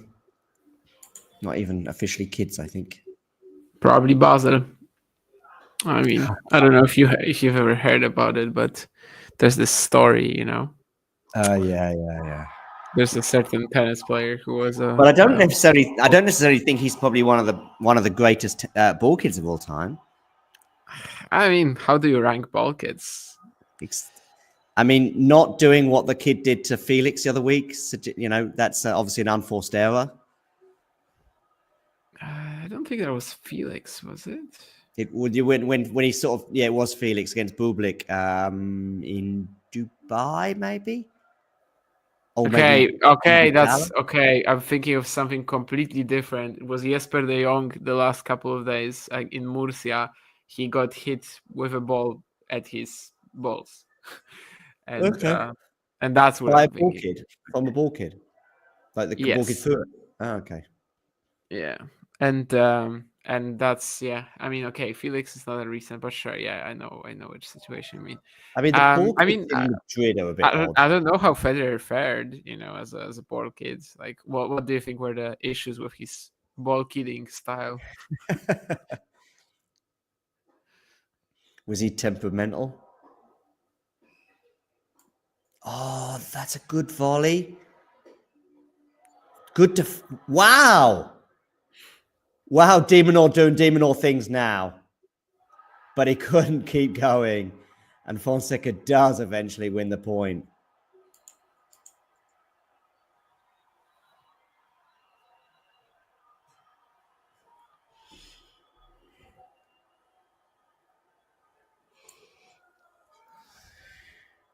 If you had to picture the word number 2 facing Fonseca right now, how do you think he would match up to what Fonseca is doing tonight? I mean, honestly, for all intents and purposes, we are watching a match like this today.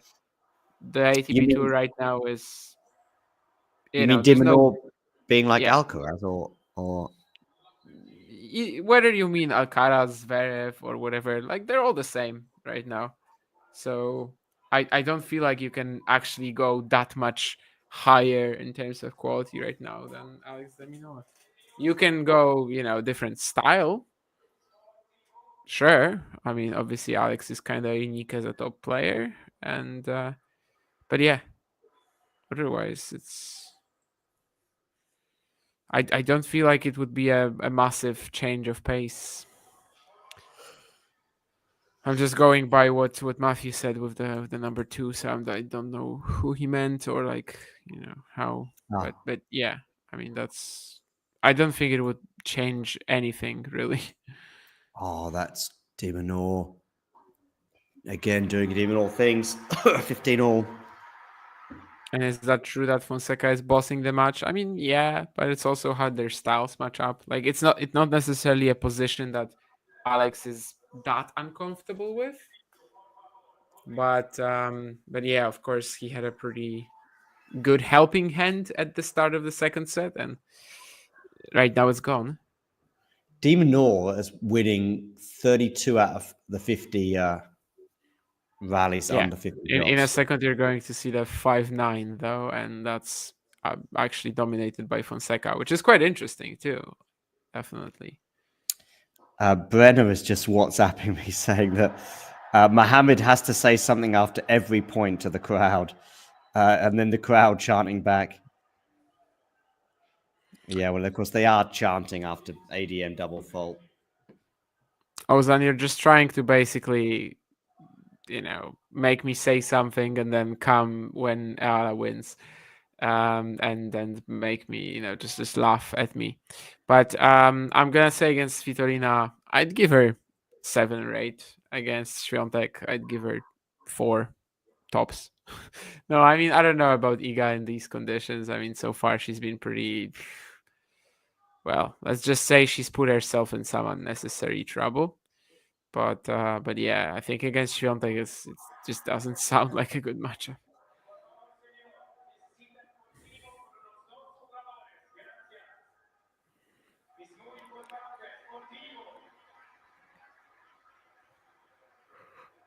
Is it that bad? I mean, is Leah?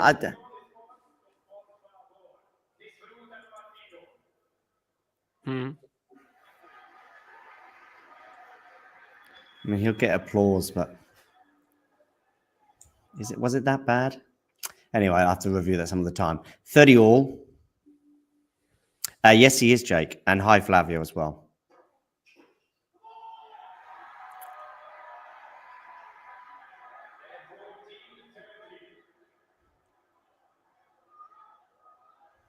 Matthew's clearly on train, Fonseca.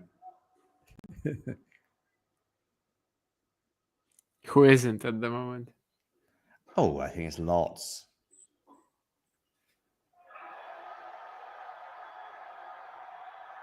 Well, they're blind or just stubborn. They just don't like the train. It's going too fast for them. Let's take the, I don't know, like a bike then. Fonseca bike is fine too. Fonseca ferry. I wish that Arthur Ferry was. I was going to say that could even be a tennis match. Break point here for Joao. Forcing the error, I think, there as de Minaur came into the net. I mean, Jake, we've not all finally accepted. I'm still waiting to hear what Ghosty has to say about that.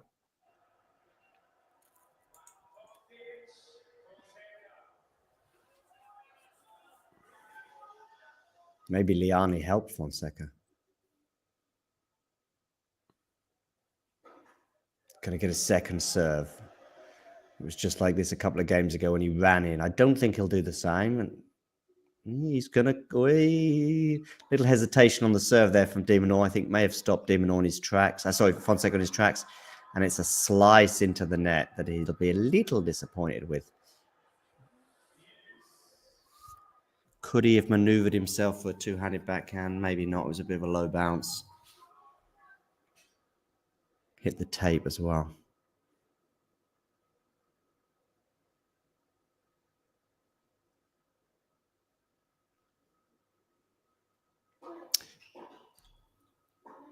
Decent return. Squash shot. There goes long. Again, he may have just thought about going big on that forehand instead of doing the squash shot.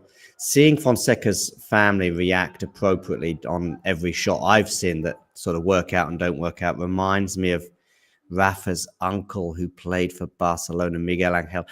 I have seen some footage of him sort of, I think I saw him celebrating a point and someone in the box basically turned around and tell him, no, Rafa didn't win that point.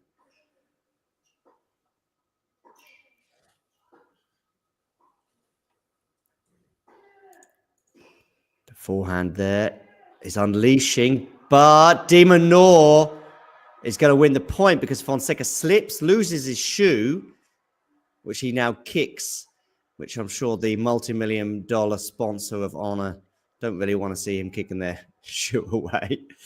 Anyway, de Minaur holds. They should make them a little bit, I guess, more, I don't know, sticky or whatever. So de Minaur is a bit... de Minaur, I think, is making a comment about the crowd. I think he's just made a comment there. How does a shoe fall off, you know, like that?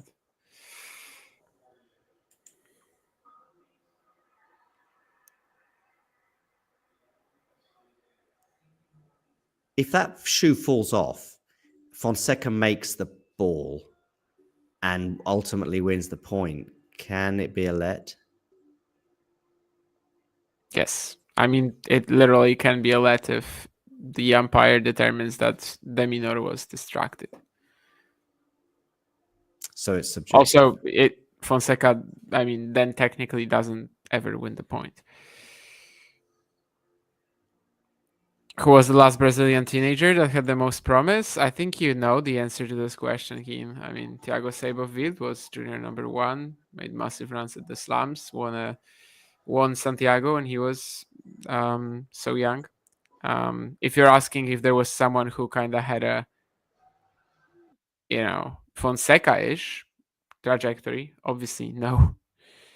But yeah. The player shouldn't be blamed for the hype. Yeah, obviously. And even if he was saying that he will be the greatest or is the greatest, I guess that's only when he would have to like accept that maybe for some people it would rub them the wrong way. But yeah, of course, Fonseca seems very chill and has been kind of okay taking his career. Let's say taking some slow steps in his career last year. It might sound ridiculous that Joao Fonseca was taking some slow steps, but he kind of was. Matteo prevails, says Ozan. Indeed, Matteo Berrettini 6-4, 6-4 over Zizou Bergs. That is the 7th quarterfinalist. Quarterfinals. That is the, I guess, the 15th round of 16 player. As a reminder, I can tell you that the entire round of 16 on the men's side will be played tomorrow.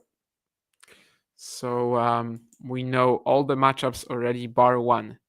And that one, of course, is Matteo Berrettini playing against either of Joao Fonseca or Alex de Minaur.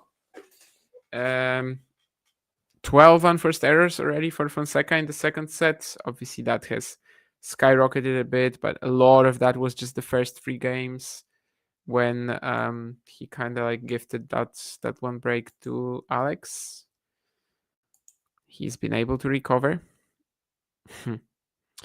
Matthew is definitely on the Fonseca train indeed, saying that Berrettini will not be roaring in the next round. And yeah, Fonseca had a Noah Rubin moment, sort of. Although Noah's shoe, I think it like dismantled, right? Like it wasn't disintegrated. I don't know how to even call it. But I think it was even more than losing his shoe for Noah. It basically like split in half. But yeah, anyway, Fonseca just speed running through this game.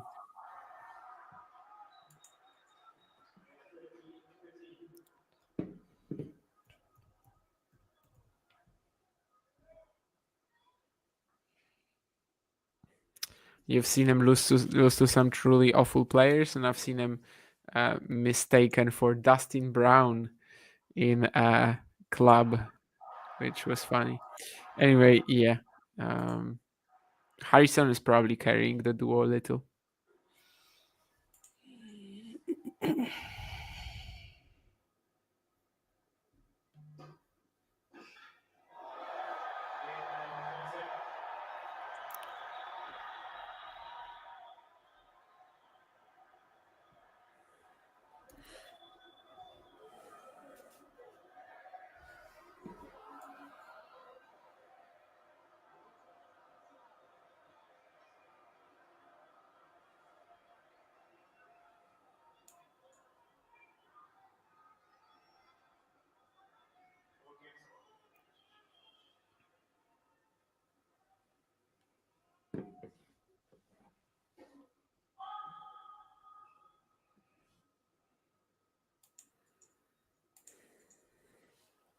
I see the language choices of Mohamed Layani are doing the rounds on Twitter. Yeah, he's basically speaking Spanish, isn't he? I think. Yeah.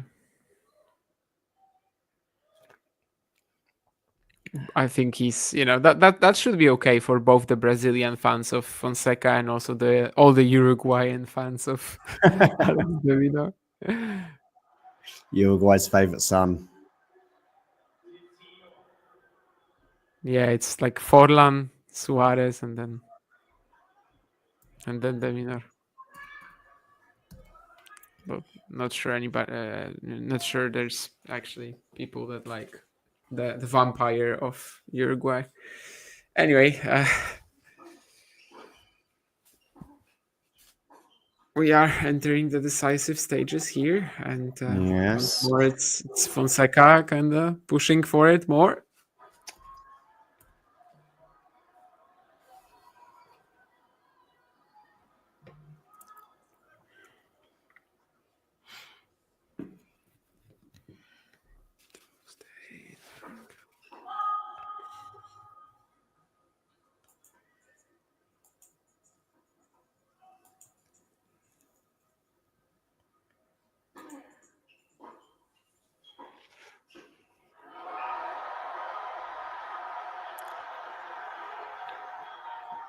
Yeah, 30 all.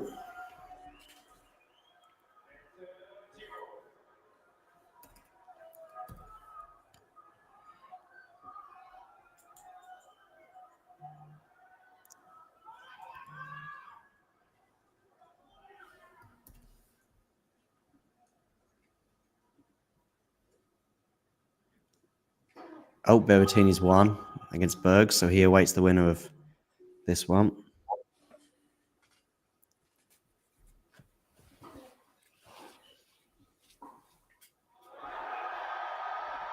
And I think we're going to get a break point. Yes, we are.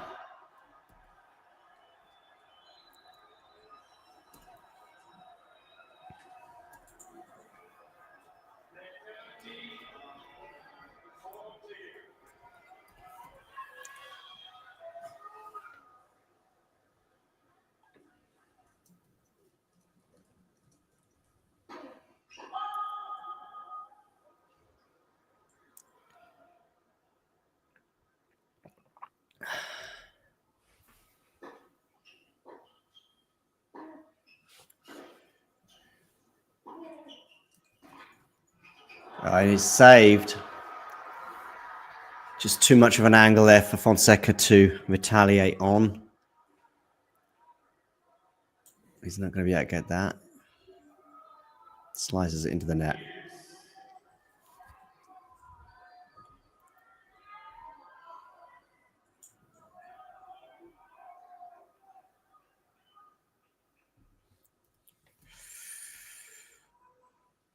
Is it true anyone that can speak Spanish or Portuguese will have a grasp of each language? Yeah, more or less. I mean, it will definitely be much easier. Lots of the vocabulary is similar. The grammar is the same. Some grammar differences. Yeah, but like for, let's say syntax is the same. And we're going to have another break point for Joao.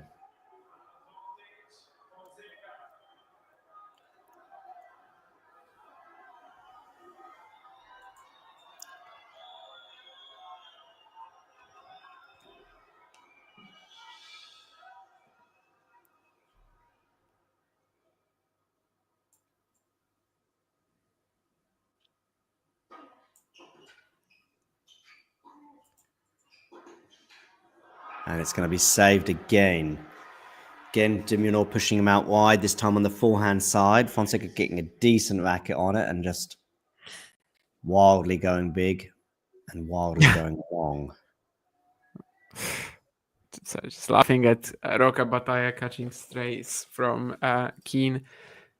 I think you are misspelling his name, though, pretty regularly. Anyway... Yeah, what do you think is Fonseca's most challenging game style to come up against stylistically? Yeah, I mean, at this point in time, kind of like nothing is troubling him, but definitely there's some phenomenal retrievers or some, massive hitters who will not allow him to play his game. I think we've also said before that he is still, let's say, figuring stuff out in terms of his defense of the backhand corner.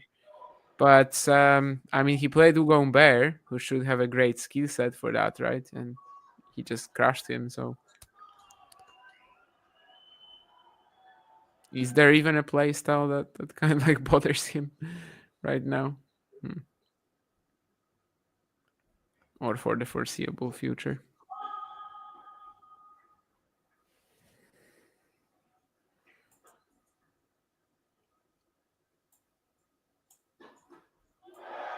And a double fault to the delight of the Miami crowd.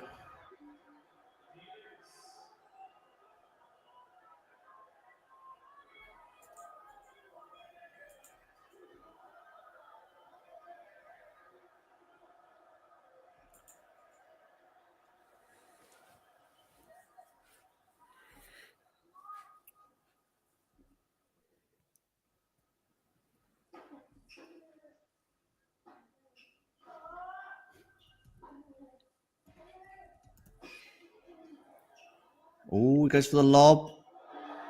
And it's stretches for that one.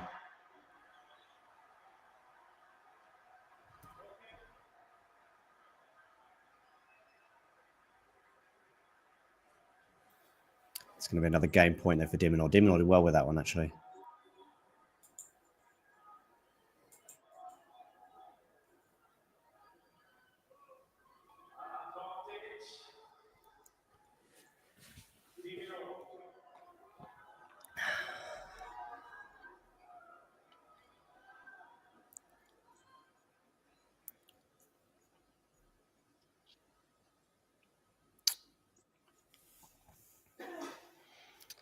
Took the net on the first serve.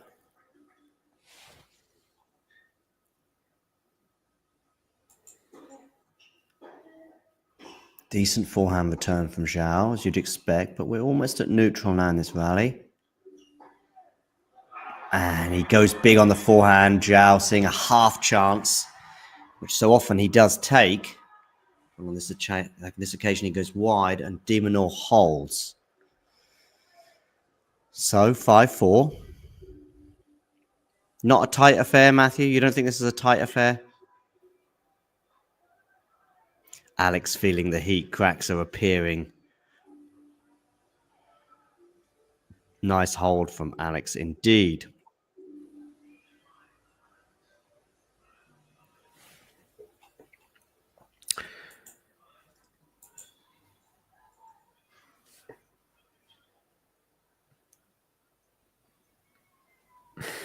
Apart from Miller and pair, I mean, Richard Gasquet, Brandon Nakashima.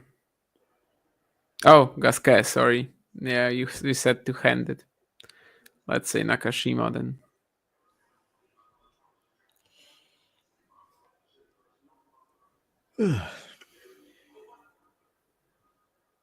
Menchik. Rune.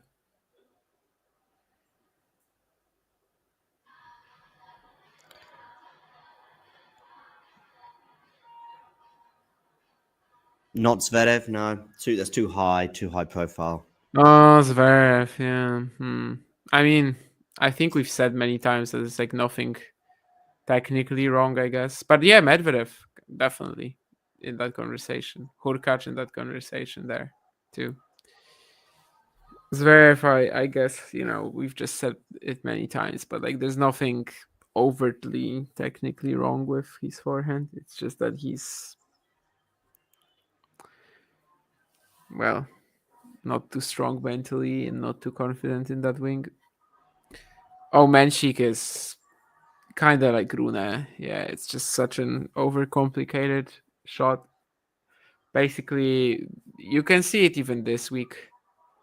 Mahac, yeah, sure. But I think the Mahac forehand is fine. It just doesn't kind of like live up to the backhand trademark, but it's fine.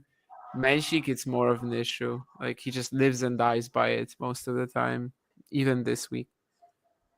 If it wasn't for the perfect serving that was like really, keeping him together against Draper, the forehand would have lost in the match. It's very similar to the Rune motion, how they like get it up.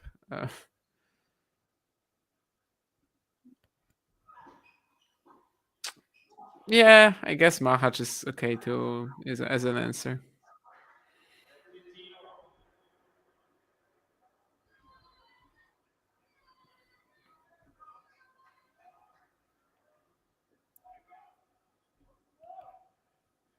Gulbis? I mean, I don't know if you wanted active or not. I don't think you specified, but yeah, Gulbis maybe.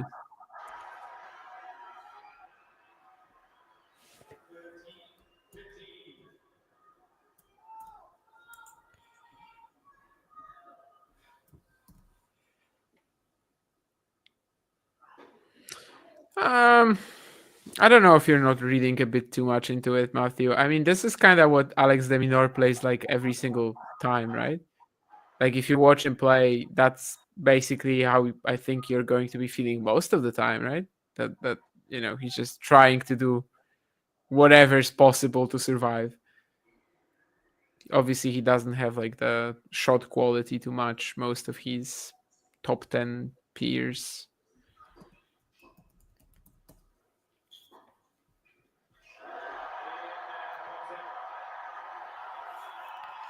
Fonseca holds.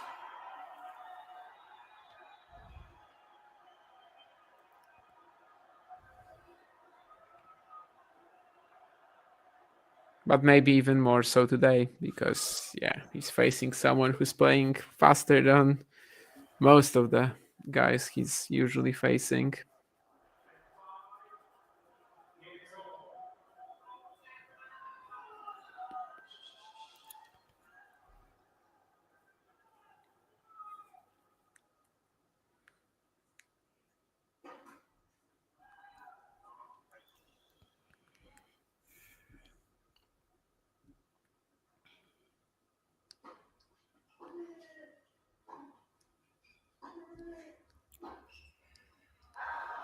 de Minaur errs on the first point. So remember, it was exactly this game last set where Fonseca motored on to that break, which basically took him to the first set. On this occasion, he's not motoring, not needing to. Not yet.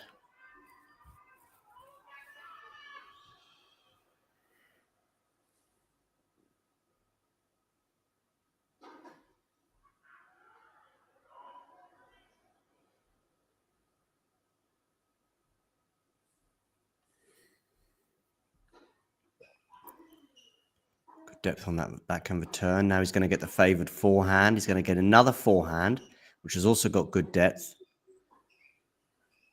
He's not put him away yet, though. He's going to slice that one, but I think de Minaur should deal with that pretty well. He does, but nice change of direction there. He comes into the net, Joao, but that's not going to be dealt with. De Minaur does really well there, 15-all. I guess that's a good example of a point like yeah, what I was trying to make with Matthew's comment. That de Minaur might be looking like he is just doing whatever is possible and just struggling to stay in the point, but sometimes that's what he wants.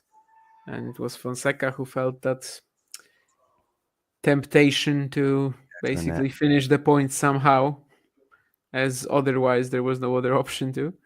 And yeah, he eventually ended up paying the price for it. He should win this point. Does, yeah. I was wondering if he was going to let that bounce, but I think it was going to bounce in, and that would have given him a more difficult smash. Yeah, this was looking a bit cagey, definitely, if he just doesn't.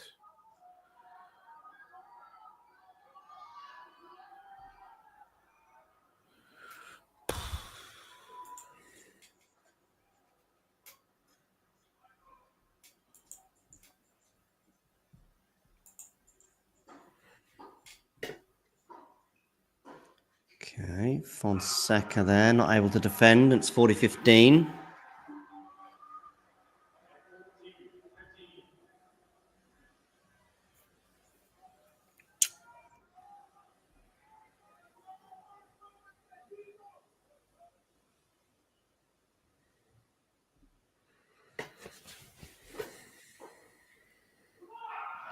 And another come on there from de Minaur as he holds for 6-5.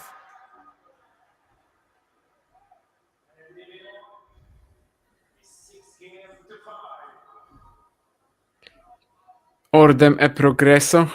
I can imagine what progresso means. Does ordem also means the? I think it does. Yeah, Okay. I think it is like order of progress or something. Let me just check. It's I'd on say the end, it's on the flag, isn't it? Yeah. I think it would be more end than off, I guess. But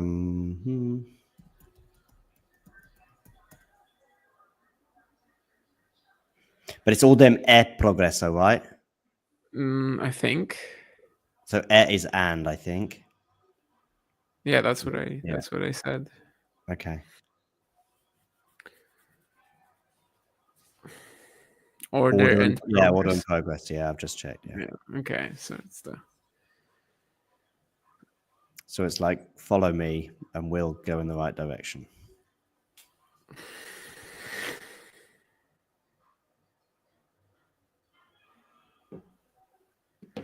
Maybe that's what Guilherme Teixeira said to Joao Fonseca when he was beginning to work with him. So far, it's working out okay. for the two. But yeah, now Fonseca trying to serve to stay in the set. First time no, right? I mean, there was a 4-5 game, I guess, in the opening set, and here as well a 4-5 game.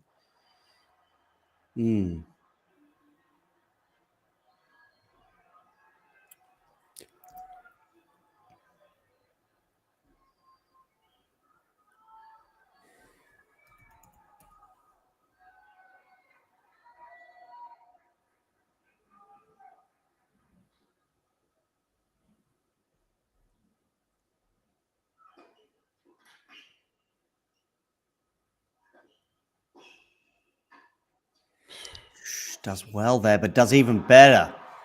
Does Minaur, and it's love 15. Not tight enough for you, Alex? Sorry, not Alex. Matthew. Matthew did say he wanted a tiebreaker, so. But he was also saying that Joao's dominating, and it's not been a tight affair.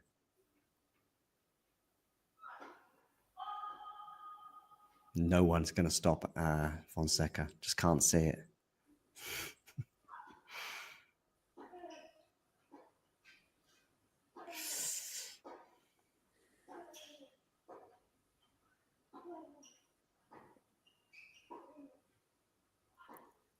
That's nice, though, from Fonseca. Really nice.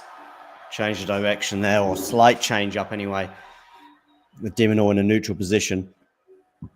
And it's the backhand there that does the damage. 15 all.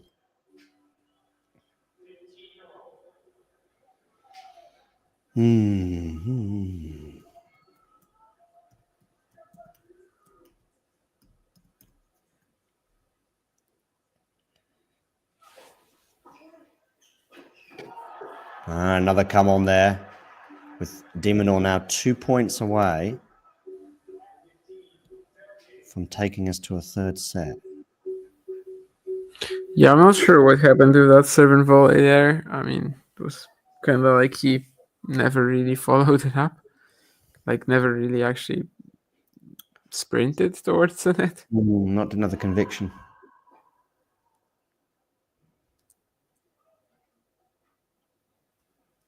It's going to be a second serve as well.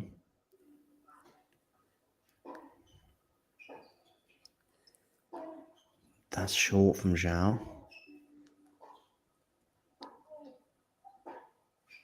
That's going to go long. So on this occasion, Minaur just plays it cool and waits or draws the error, depending on your perspective. And it's going to be 2 set points for the Australian. Is it tight enough for you now, Matthew?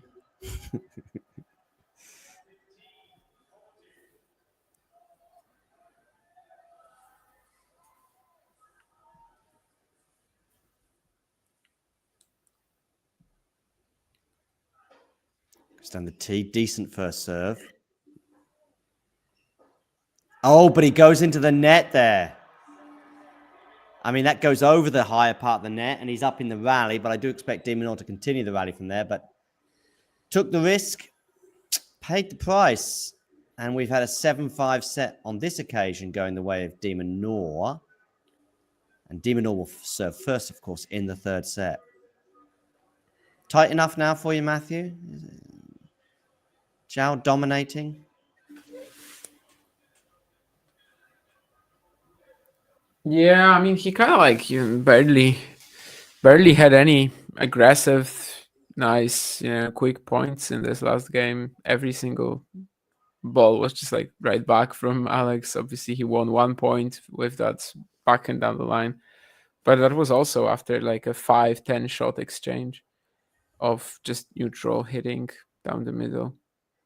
And well, maybe in the end, maybe it was actually the Minaur who had him exactly where he wanted him. The chances of Fonseca to win the event, I mean, tomorrow he's also going to be pretty tired if he wins this. Yeah. But presently, I mean, you gotta think that Alex de Minaur has a lot of momentum here. And, well, we know he will be relentless. Fonseca, on the other hand, can be anything from unplayable to just giving him the third set, sort of. But so it's definitely a setback for the youngster. Yeah, being under that he was under pressure. Yeah, I think Fonseca's playing pretty well. In the last game, I wouldn't describe that as constant pressure. He did really well. Should be out already, Matthew, isn't it? I would have thought.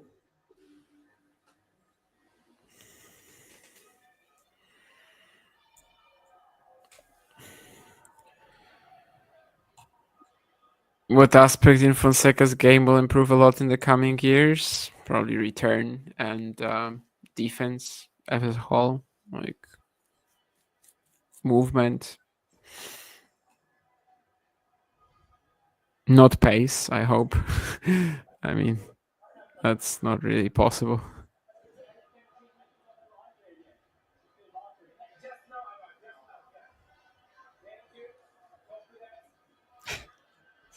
Lejan is having a busy night, but I think he likes busy. He likes bees. Well, there's no fixed dates for times for the schedules to come out. So basically, they're probably pretty prompt. They've been pretty prompt all week, but maybe because of the nature of these back-to-back. Exactly. I mean, they're playing back-to-back matches, and clearly they were willing to wait to see if maybe Fonseca or the Minaur advance. But now they might actually change it up. I think, I'm assuming it should be out pretty soon. In fact, I'm going to check if it's not already out. But yeah, I have it already. It's it was actually released like 2 hours ago. Okay. So if you want to know something, Matthew, then Stadium Court starts with Monfils Korda, then it's Linette Paolini and Musetti Djokovic, whereas the night session will be Sabalenka Zheng and then an ATP singles match, because yes, they just put some placeholders basically, as they are still working out how to set the last 4 matches on the ATP side. Yeah, it's basically not a full schedule. But yeah, just one match from the top half of the draw will be on the main court, and the other 3 will be on grandstand. I think the reason why they're waiting is probably just like Zverev Fils or Fonseca Berrettini. Like if it's not Fonseca, I think it's obviously Zverev Fils getting the main court. Either way, I think it could be Zverev Fils getting the main court. I mean, Fonseca against Berrettini. Sure, because of the Brazilian fans, but do you actually put Zverev and Fils on the second court? That sounds a little unrealistic.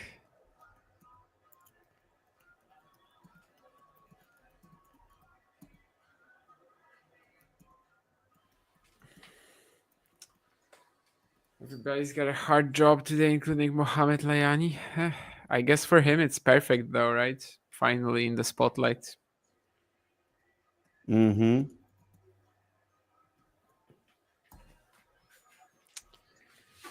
How am I going to watch Świątek Svitolina? I mean, I kind of know the answer. I won't.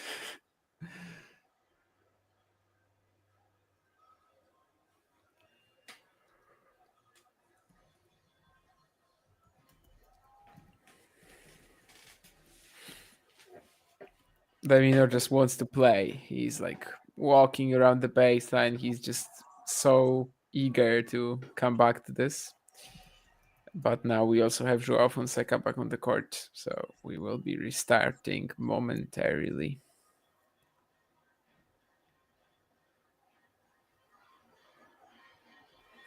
Do it for Uruguay, are all the fans in Montevideo are saying while watching this match on TV now.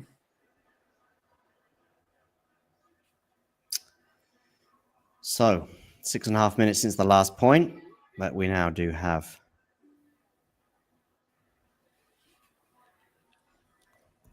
De Minaur stepping up to serve.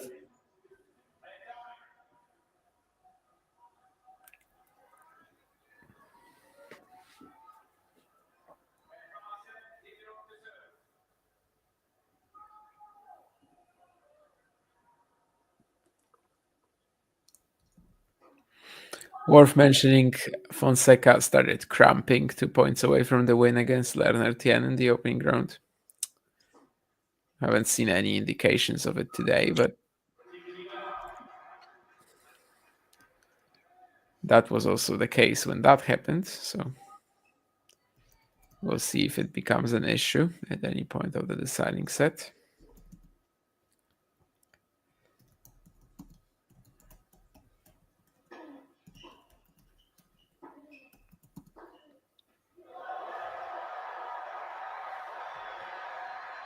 Definitely not an issue was this count on forehand.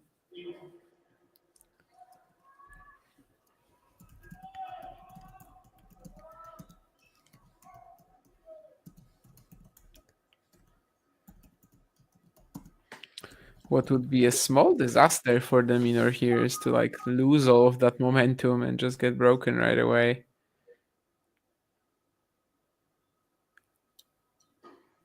Ooh, yeah.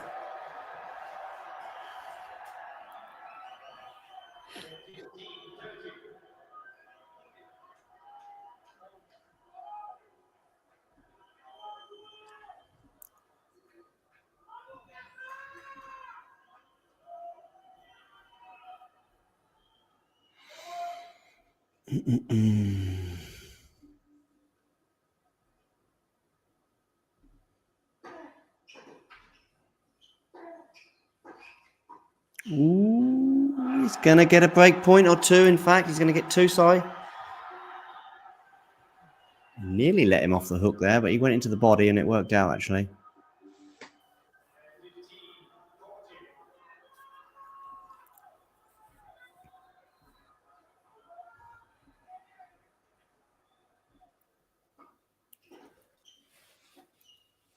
Oh, and that's going to go long as well. That's an uncharacteristic error there from De Minaur. It's the kind of loose game, actually, in a way that the entire game, yeah. It's the kind of loose game that Diff gifted him the set as well in the previous set, right? I mean, De Minaur was sort of off it. Sorry, Joao Fonseca was off it for a game.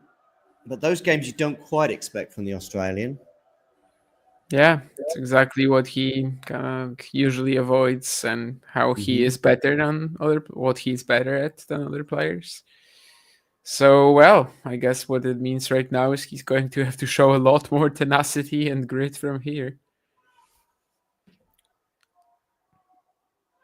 Not going to be one of these sets where he just arrives full of momentum after somewhat stealing the second and then just running away with things.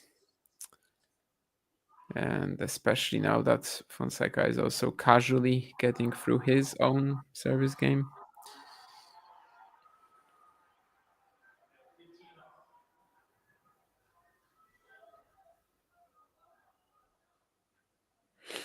How many aces do you think they've hit so far? Each between them. Phew. Actually, I don't recall one, but let's go one. Yeah, you're gonna see a second one in a moment, but that's actually right. Yeah, not too many.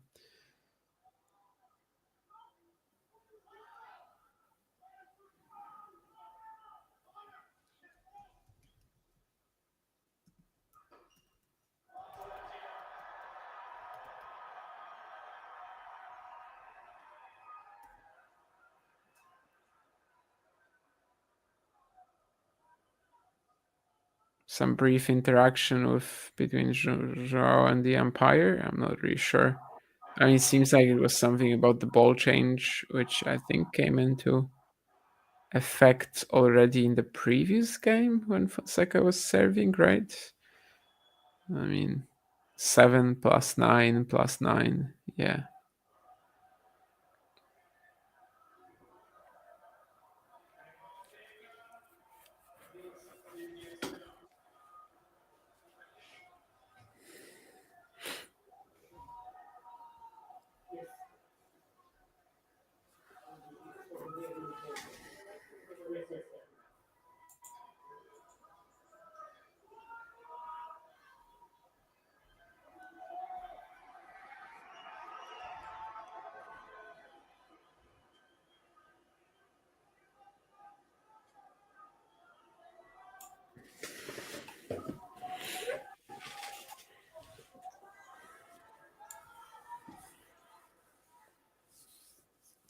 Would I be surprised if TF4 retired in the next 2 years? Yes, but I agree that he seems disinterested. I mean, I did just kind of talk about that, just saying that he's like moping around to all the courts since the US Open. And it's not a very entertaining watch for the most part. Although today, of course, yeah, I think Fields made the match today, but it was obviously great. Do I agree with Daniel that they should implement a ball change every 5 games instead of every 7? I mean, I think that what he is trying to suggest is like, this is only because he is not satisfied with the quality of the balls on the ATP Tour right now. So I think if he was fine with the balls like he was in like 2019, 2018, he wouldn't mind. Personally, I can't have an opinion. I mean, exchanging balls after every 7 games is just like so absurd to me as an amateur tennis player anyway. So that return from Joao.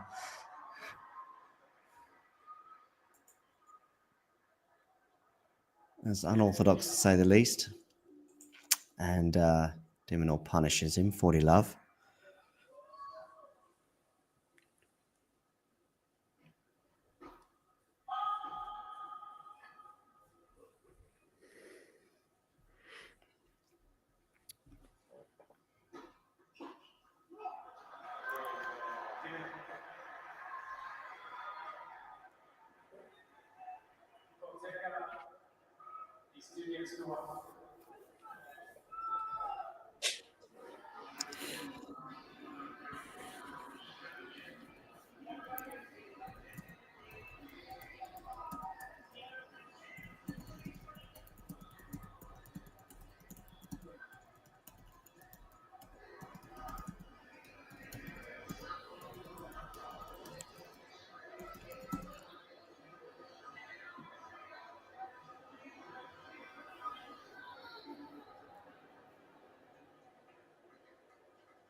that was quite interesting as well. The Minaur getting himself that short ball and then just like such a short, smart, very, very weak shot in terms of its pace. But certainly Fonseca doesn't have the legs to go after that right now.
kind of typically for this match.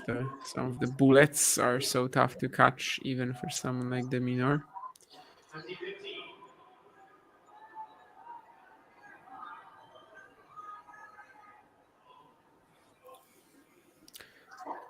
At this point, the Fonseca parents don't look like they're having a great time. No. No, that was an uncomfortable smash. Well, the outcome was uncomfortable.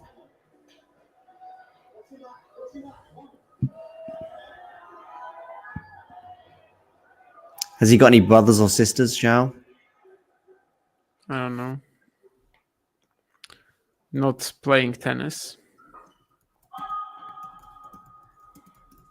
Unlike Carlos. At least not professionally yet. I don't know. It's going to get a game point.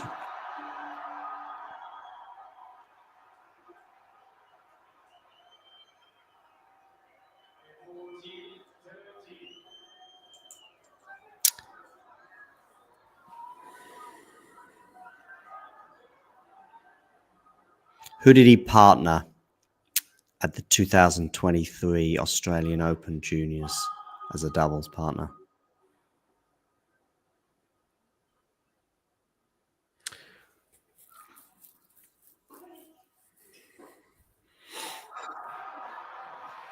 Juice.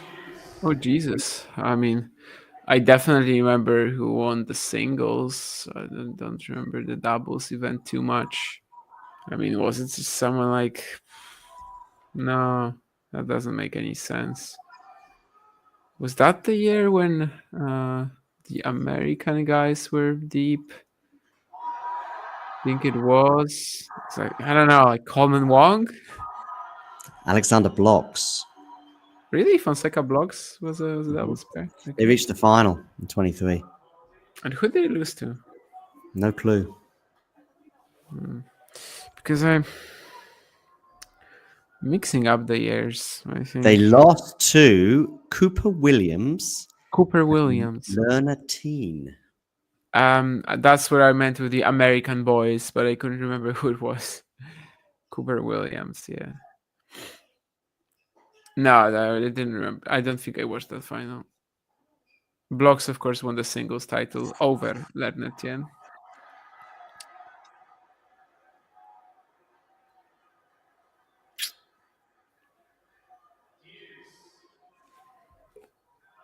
And so what's Cooper Williams up to these days?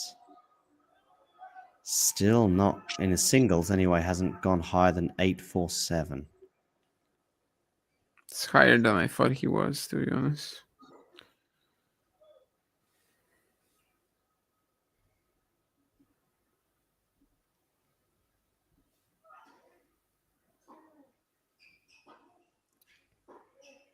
So we're at Juice here. He's going to get an advantage after de Minaur goes long on the forehand. So it's going to be a game point for Joao Fonseca. The Google score is not up to date.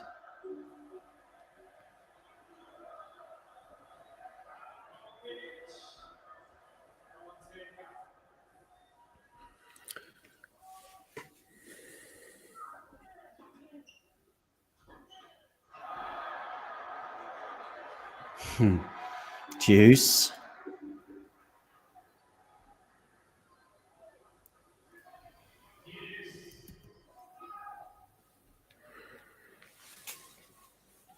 Yeah, everyone must be using Google because everywhere seems to be frozen. They're all checking the scoreline for this match.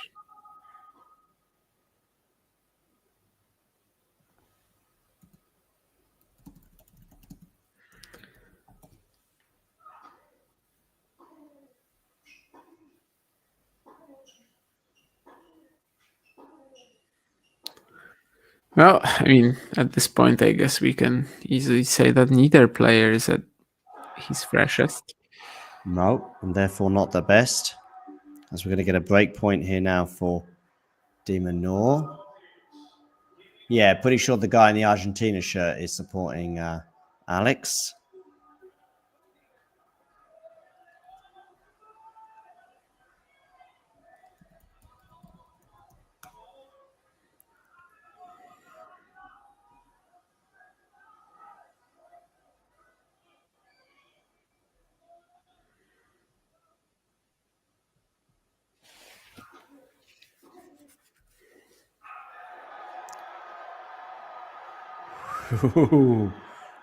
Back to Juice.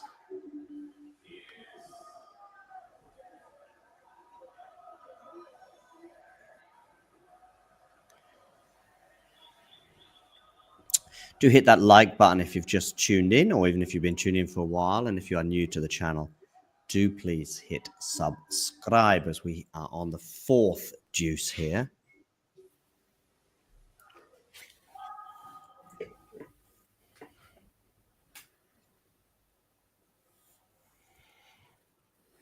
Minaur super deep here for this return. It's going to be on the forehand side. It's got good depth on it. And that's going to go long from Fonseca. So we're going to get another break point for Alex.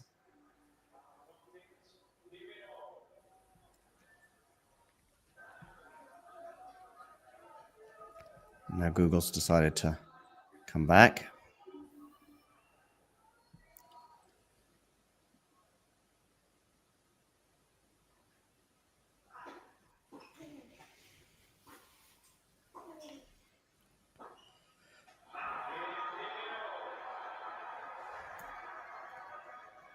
de Minaur's broken, so we are back on serve.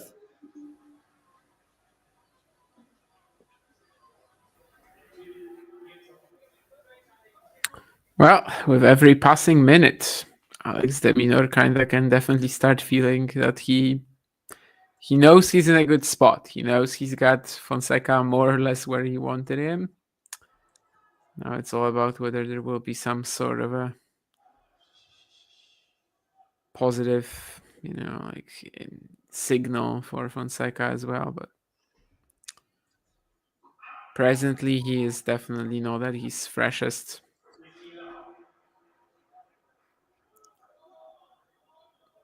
These 2 free points on serve, one on a break point, one on the deuce side. I mean, they almost got him that game, but the outcome in the end, of course, is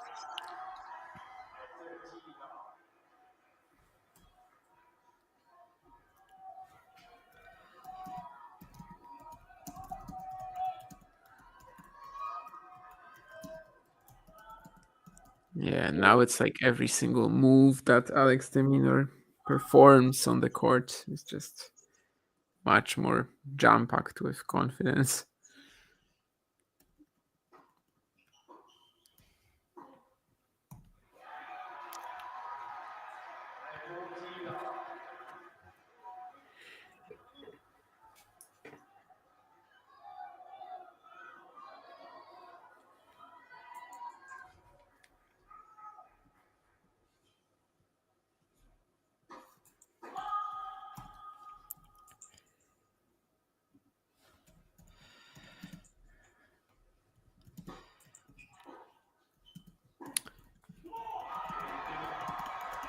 And that was very, very routine for de Minaur.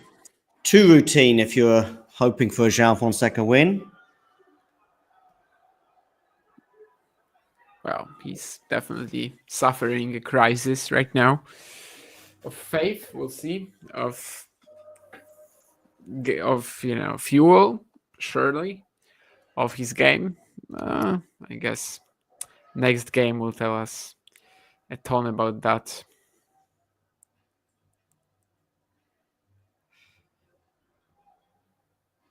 Matteo Berrettini is presently watching this match on in the hotel room or maybe the players' lounge and thinking, "Yeah, keep going, guys, keep going." Yeah. Deciding set tiebreak, please. You're definitely it's just gonna be pretty empty tomorrow, so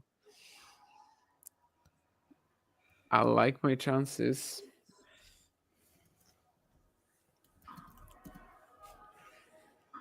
Ivan Nisevic, Djokovic coach. How long? Foreign player. Ivan Nisevic, he coached Marin Cilic for 3 years.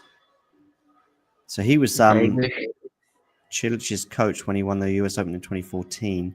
And then he assumed the role of Djokovic's coach in 2019. So 5 years.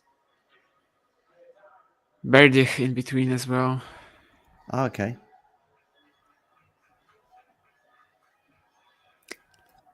Pretty famous faces when Federer was beating Berdych in Australia in 2017. Like some of the expressions on Goran's face were super funny.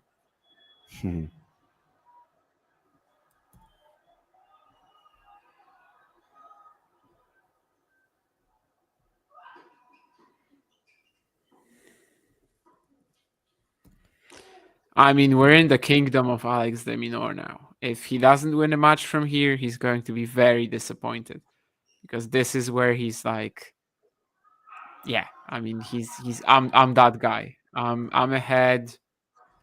I got exactly what I wanted. This is what I know. This is what I like. War of attrition. War of attrition that he's dominating. It's not a war of attrition. Presently, that's just, one army that is basically overextended, and it's like the Germans attacking Russia, the Soviet Union in the winter. Oh, I'm not reacting to the German-Soviet Union comparison, just reacting from that rally and how Joao is stretching every sinew, but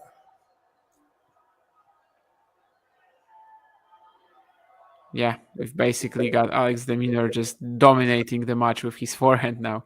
It's not a tight affair. Matthew, are you there? It's not a tight affair anymore, because Alex de Minaur is just literally controlling things.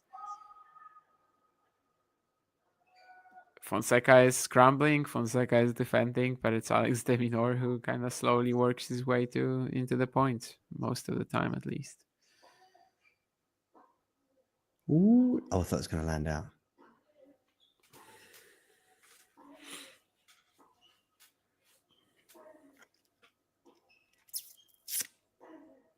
Ooh, that's just too good, isn't it? It's going to land in, though. He's not going to get his racket on that. He's just spent as well. Love 40. Needs big serves. He doesn't want to be getting into rallies like that right now. Even if de Minaur is winning the short rallies. Or he was. I'm sure he still is. Yeah, I mean, I think I haven't checked the data, but it's fair to assume that the serve probably has a little less pop now too. Yeah.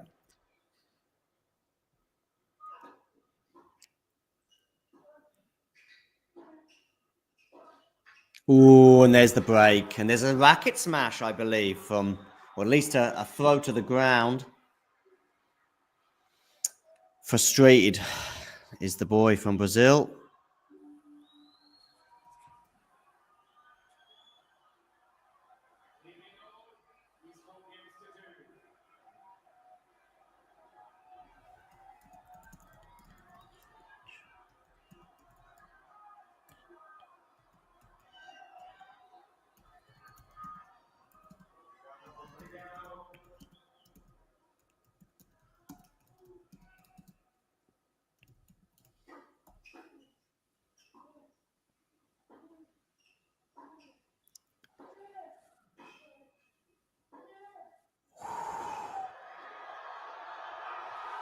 If Joao wins from here, this would be just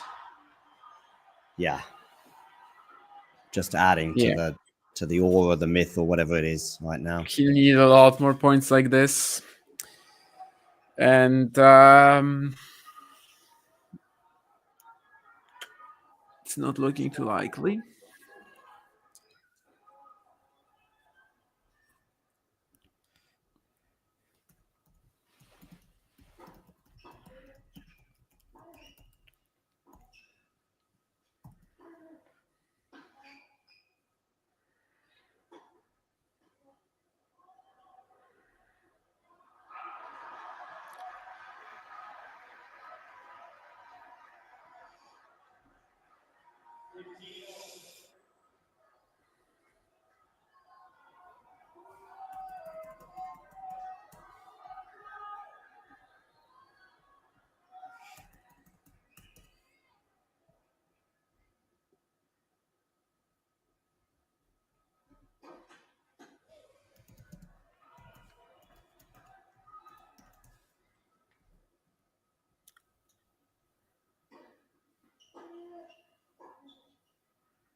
Oh, Joao.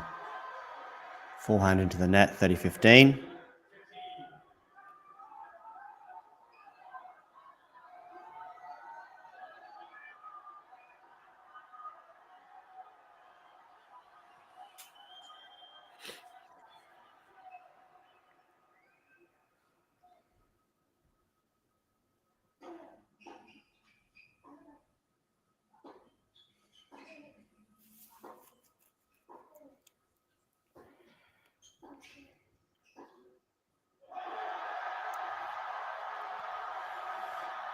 Yeah, it's like the best shot ever, considering what we know is currently happening on the court. It's like the best shot ever. The problem for Fonseca is that like he has to keep hitting the best shot ever, like every other point now. Mm-hmm.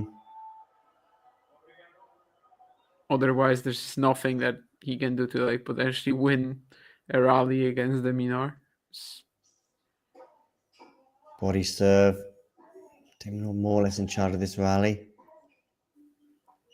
In the first set or two, this is where he's defended so well there, Minaur. And it's going to be an error from Fonseca. Just going to say, in the first set or two, or first set and 3/4, that was then moving towards very good territory for Fonseca. But these longer rallies now are not going his way either.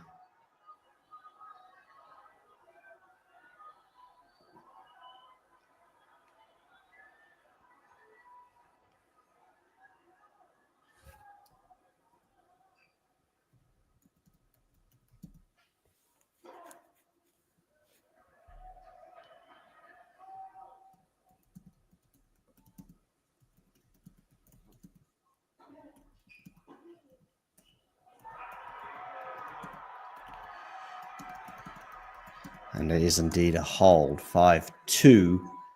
Just one game away now from the fourth round. And a clash with Matteo Berrettini.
I mean, experience is that a matter of experience? You know, he's just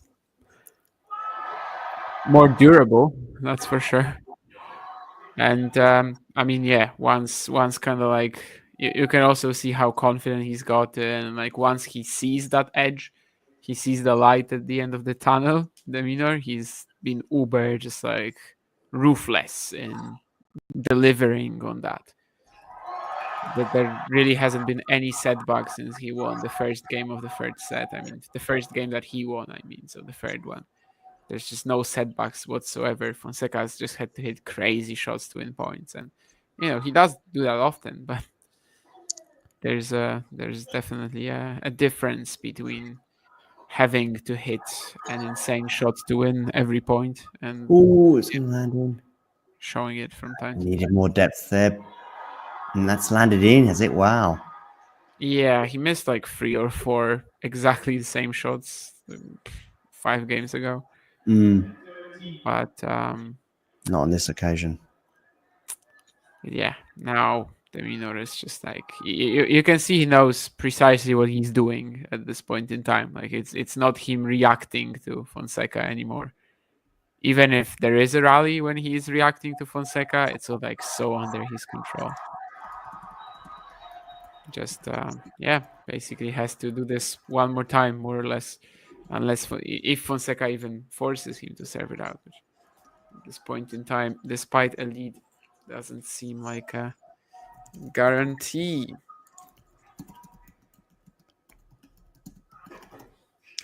I didn't answer the trivia question. What was the trivia question?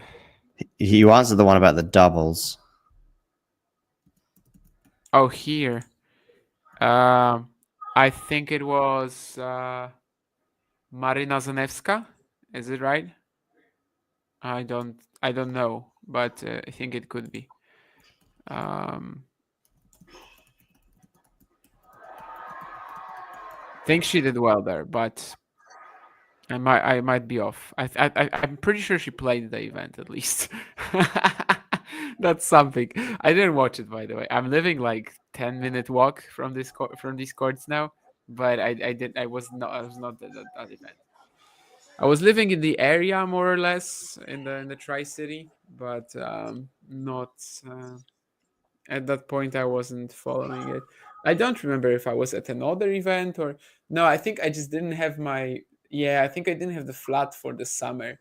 If I had the flat for the summer, if I was living in Gdańsk during the summer, I probably would have visited the event at least once. But because I didn't have the apartment and like WTA Tour isn't really, my cup of tea generally, I didn't go. Then I went to the events in Warsaw, but they had better fields and they had, they were just a bit more interesting. That Gdynia 250 was a bit of a mess for sure. Yeah, I thought it was this guy indeed. So we are going to get a scenario where de Minaur at least has to serve this out. Eventually Fonseca holding to 30. De Minaur serving now there at 5-3. Since losing his serve in that uncharacteristically careless manner, he's been ruthlessly efficient, exposing the frailties on the other side of the net. It's going to be a first serve. Fonseca just needs some second serves here and go mental.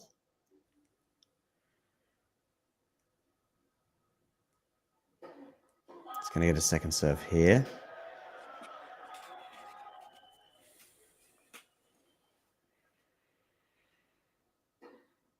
Forehand return. Oh, great angle. Although he's apologising, so it was a miss. Yeah, it was lucky, but okay, smiling there. He does need a lot of help right now. Yeah, it was a great angle. Since 0-2 down in the third, I mean, de Minaur has been just like hasn't done anything wrong really, and he's just so ruthless that either some sort of a mental collapse or shots like that. Yeah, usually doesn't happen to him. Yeah, I mean it's not really something he's known for. And what about that? The net play there from de Minaur. What do you mean? Well, I didn't see that the camera angle didn't do many favors, and the family is singing Joao Fonseca anyway. But I thought that the net play from de Minaur. But that didn't get the volley. I don't think he even wasn't the passing shot in the net. Oh, I thought he had to. Oh, sorry. I thought it went over the net. I'm not sure. I mean, maybe I'm wrong. That's I how I thought it saw went it. over the net and de Minaur got his racket on. I've not seen a replay of it, which is a pity. But the angle was poor. They moved the camera angle sort of to net sort of level. I was pretty court sure level. the pass from Fonseca was just Okay. I thought it went over the net and de Minaur somehow got his racket on and back over the net. But maybe they're not showing us the replay because it just went into the net. Anyway, whatever. We're at 30-15.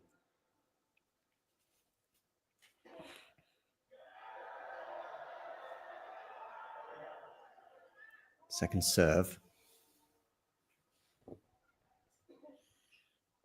Backhand returns, a bit short. Neither player taking too many risks right now. Now Joao unleashes. Unleashed. Wasn't in the absolute same level of venom as we got towards the end of the first set, for example, but it was enough. And now it's at 30 all, and the crowd are celebrating as though he's just broken back. Well, he's not broken back yet. 30 all. all. Celebrating as if it's carnival in Rio all over again. 11 months early.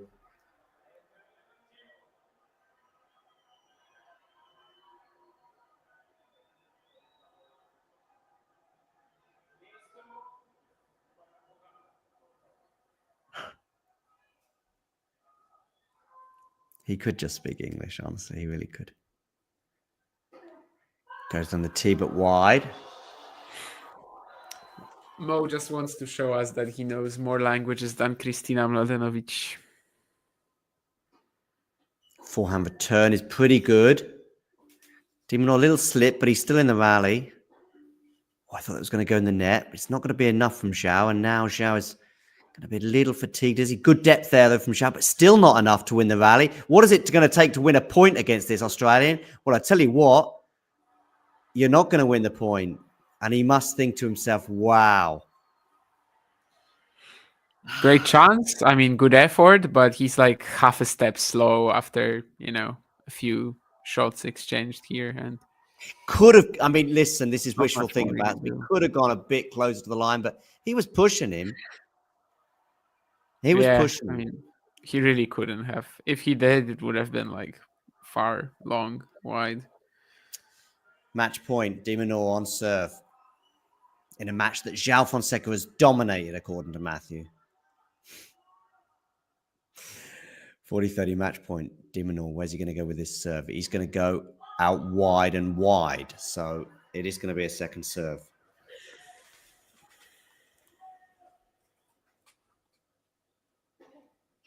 Backhand return, short as well, but we're into the rally.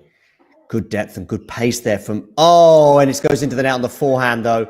Just as Fonseca looked like he was just wheeling up for another forehand winner. And de Minaur celebrates in the biggest possible way. Gets a nice congratulations from Joao at the net. And it is Alex de Minaur who has burst the Brazilian bubble in Miami, at least for another year. Still the chance for Joao Fonseca in the crowd.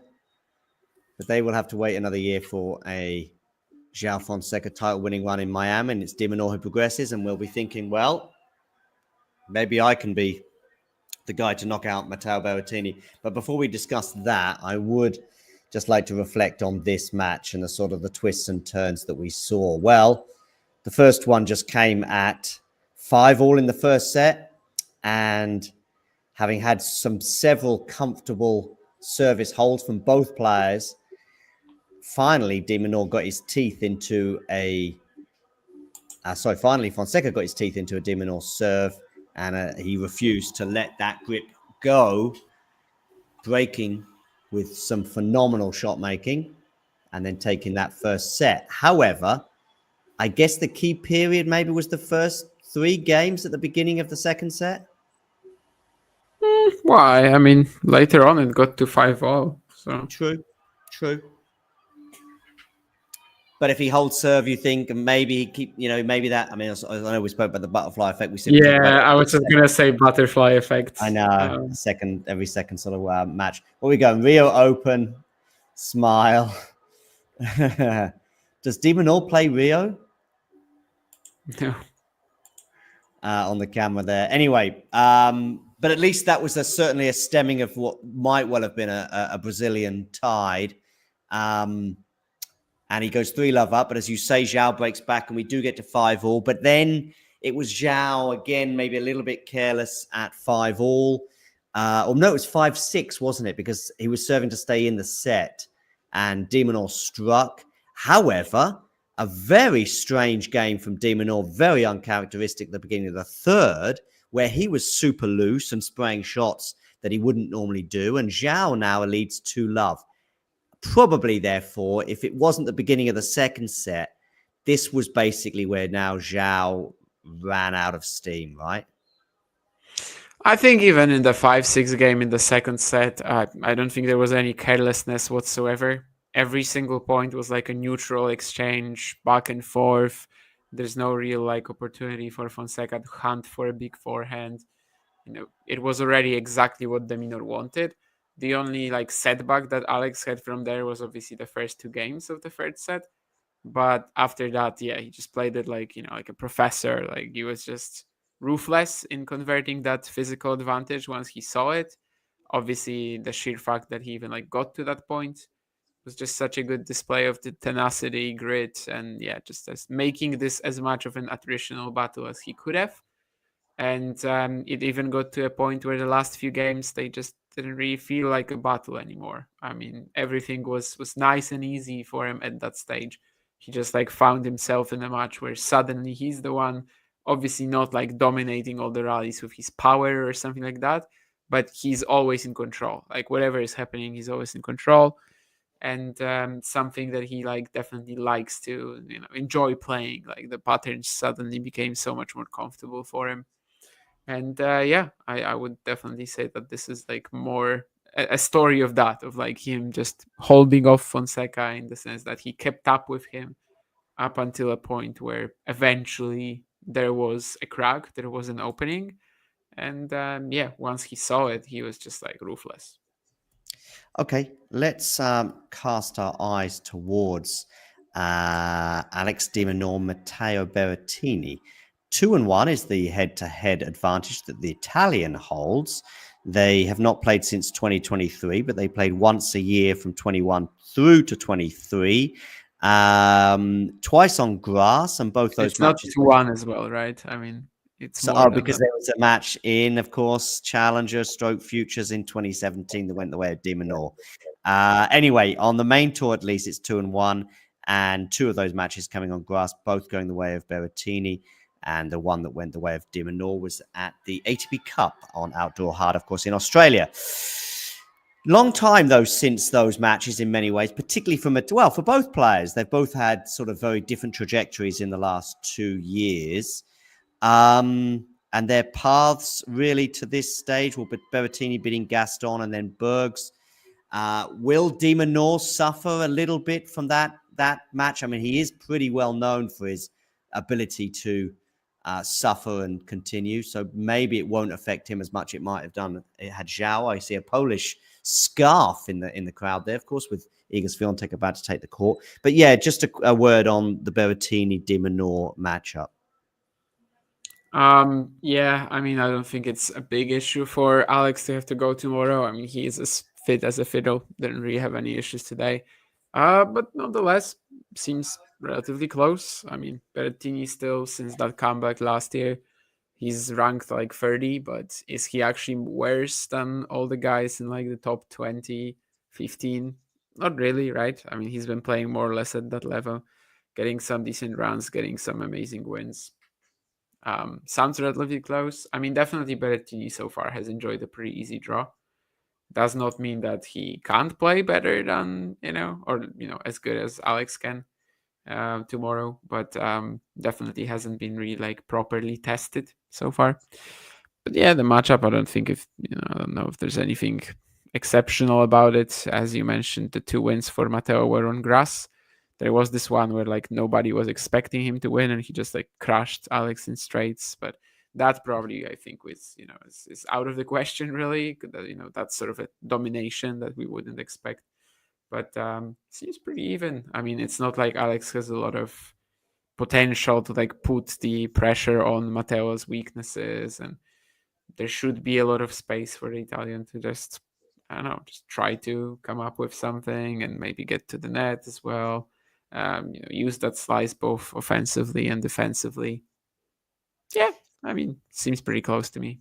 It does, super close. I'm probably going to go for de Minaur just because of the form, because Berrettini's not quite, when was the last time he was in a 1000 semi-final or final? I mean, I remember him being in the final in Madrid of a 1000, which would have been 21, maybe. Before that or since then, has he been in a 1000 final?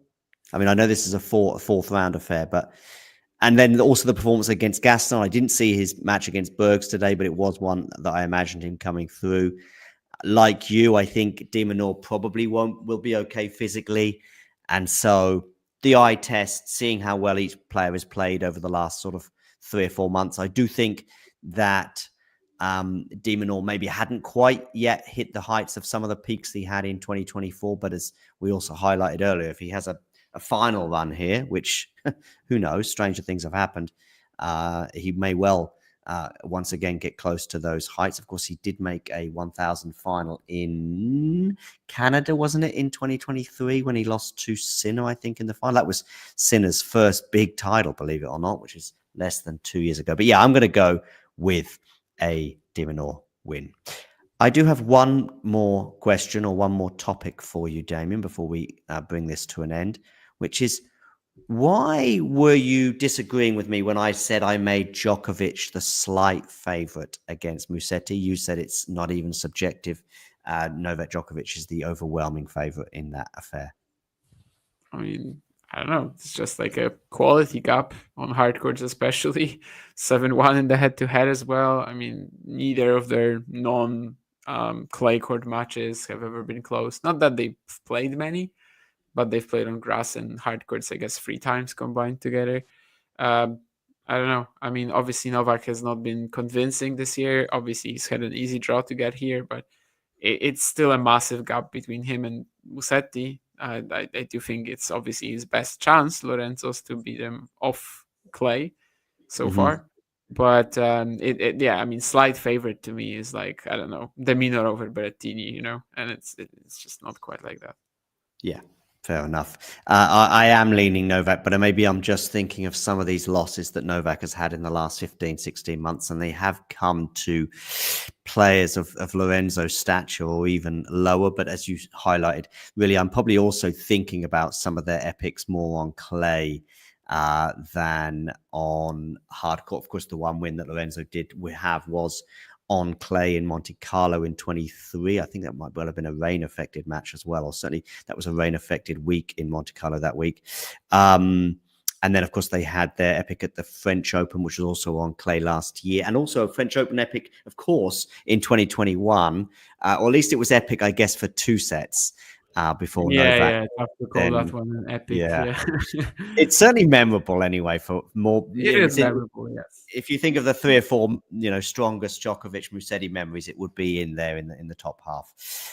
But yes, I will lean as well Novak, but I think it'll be I think it'll be a tightish match. I think it'll certainly be his most competitive thus far, but I guess there's not a great deal of competition for that. Okay, on that note, I think it's time to bring this show to a close at 10 to 3 in the morning, as it is Central European time. Enjoy what's remaining of the tennis left in Miami. And to everybody else, you know the drill. If you enjoyed this video, make sure you hit that like button. Don't forget to subscribe and click that notification bell so you don't miss out on all things tennis.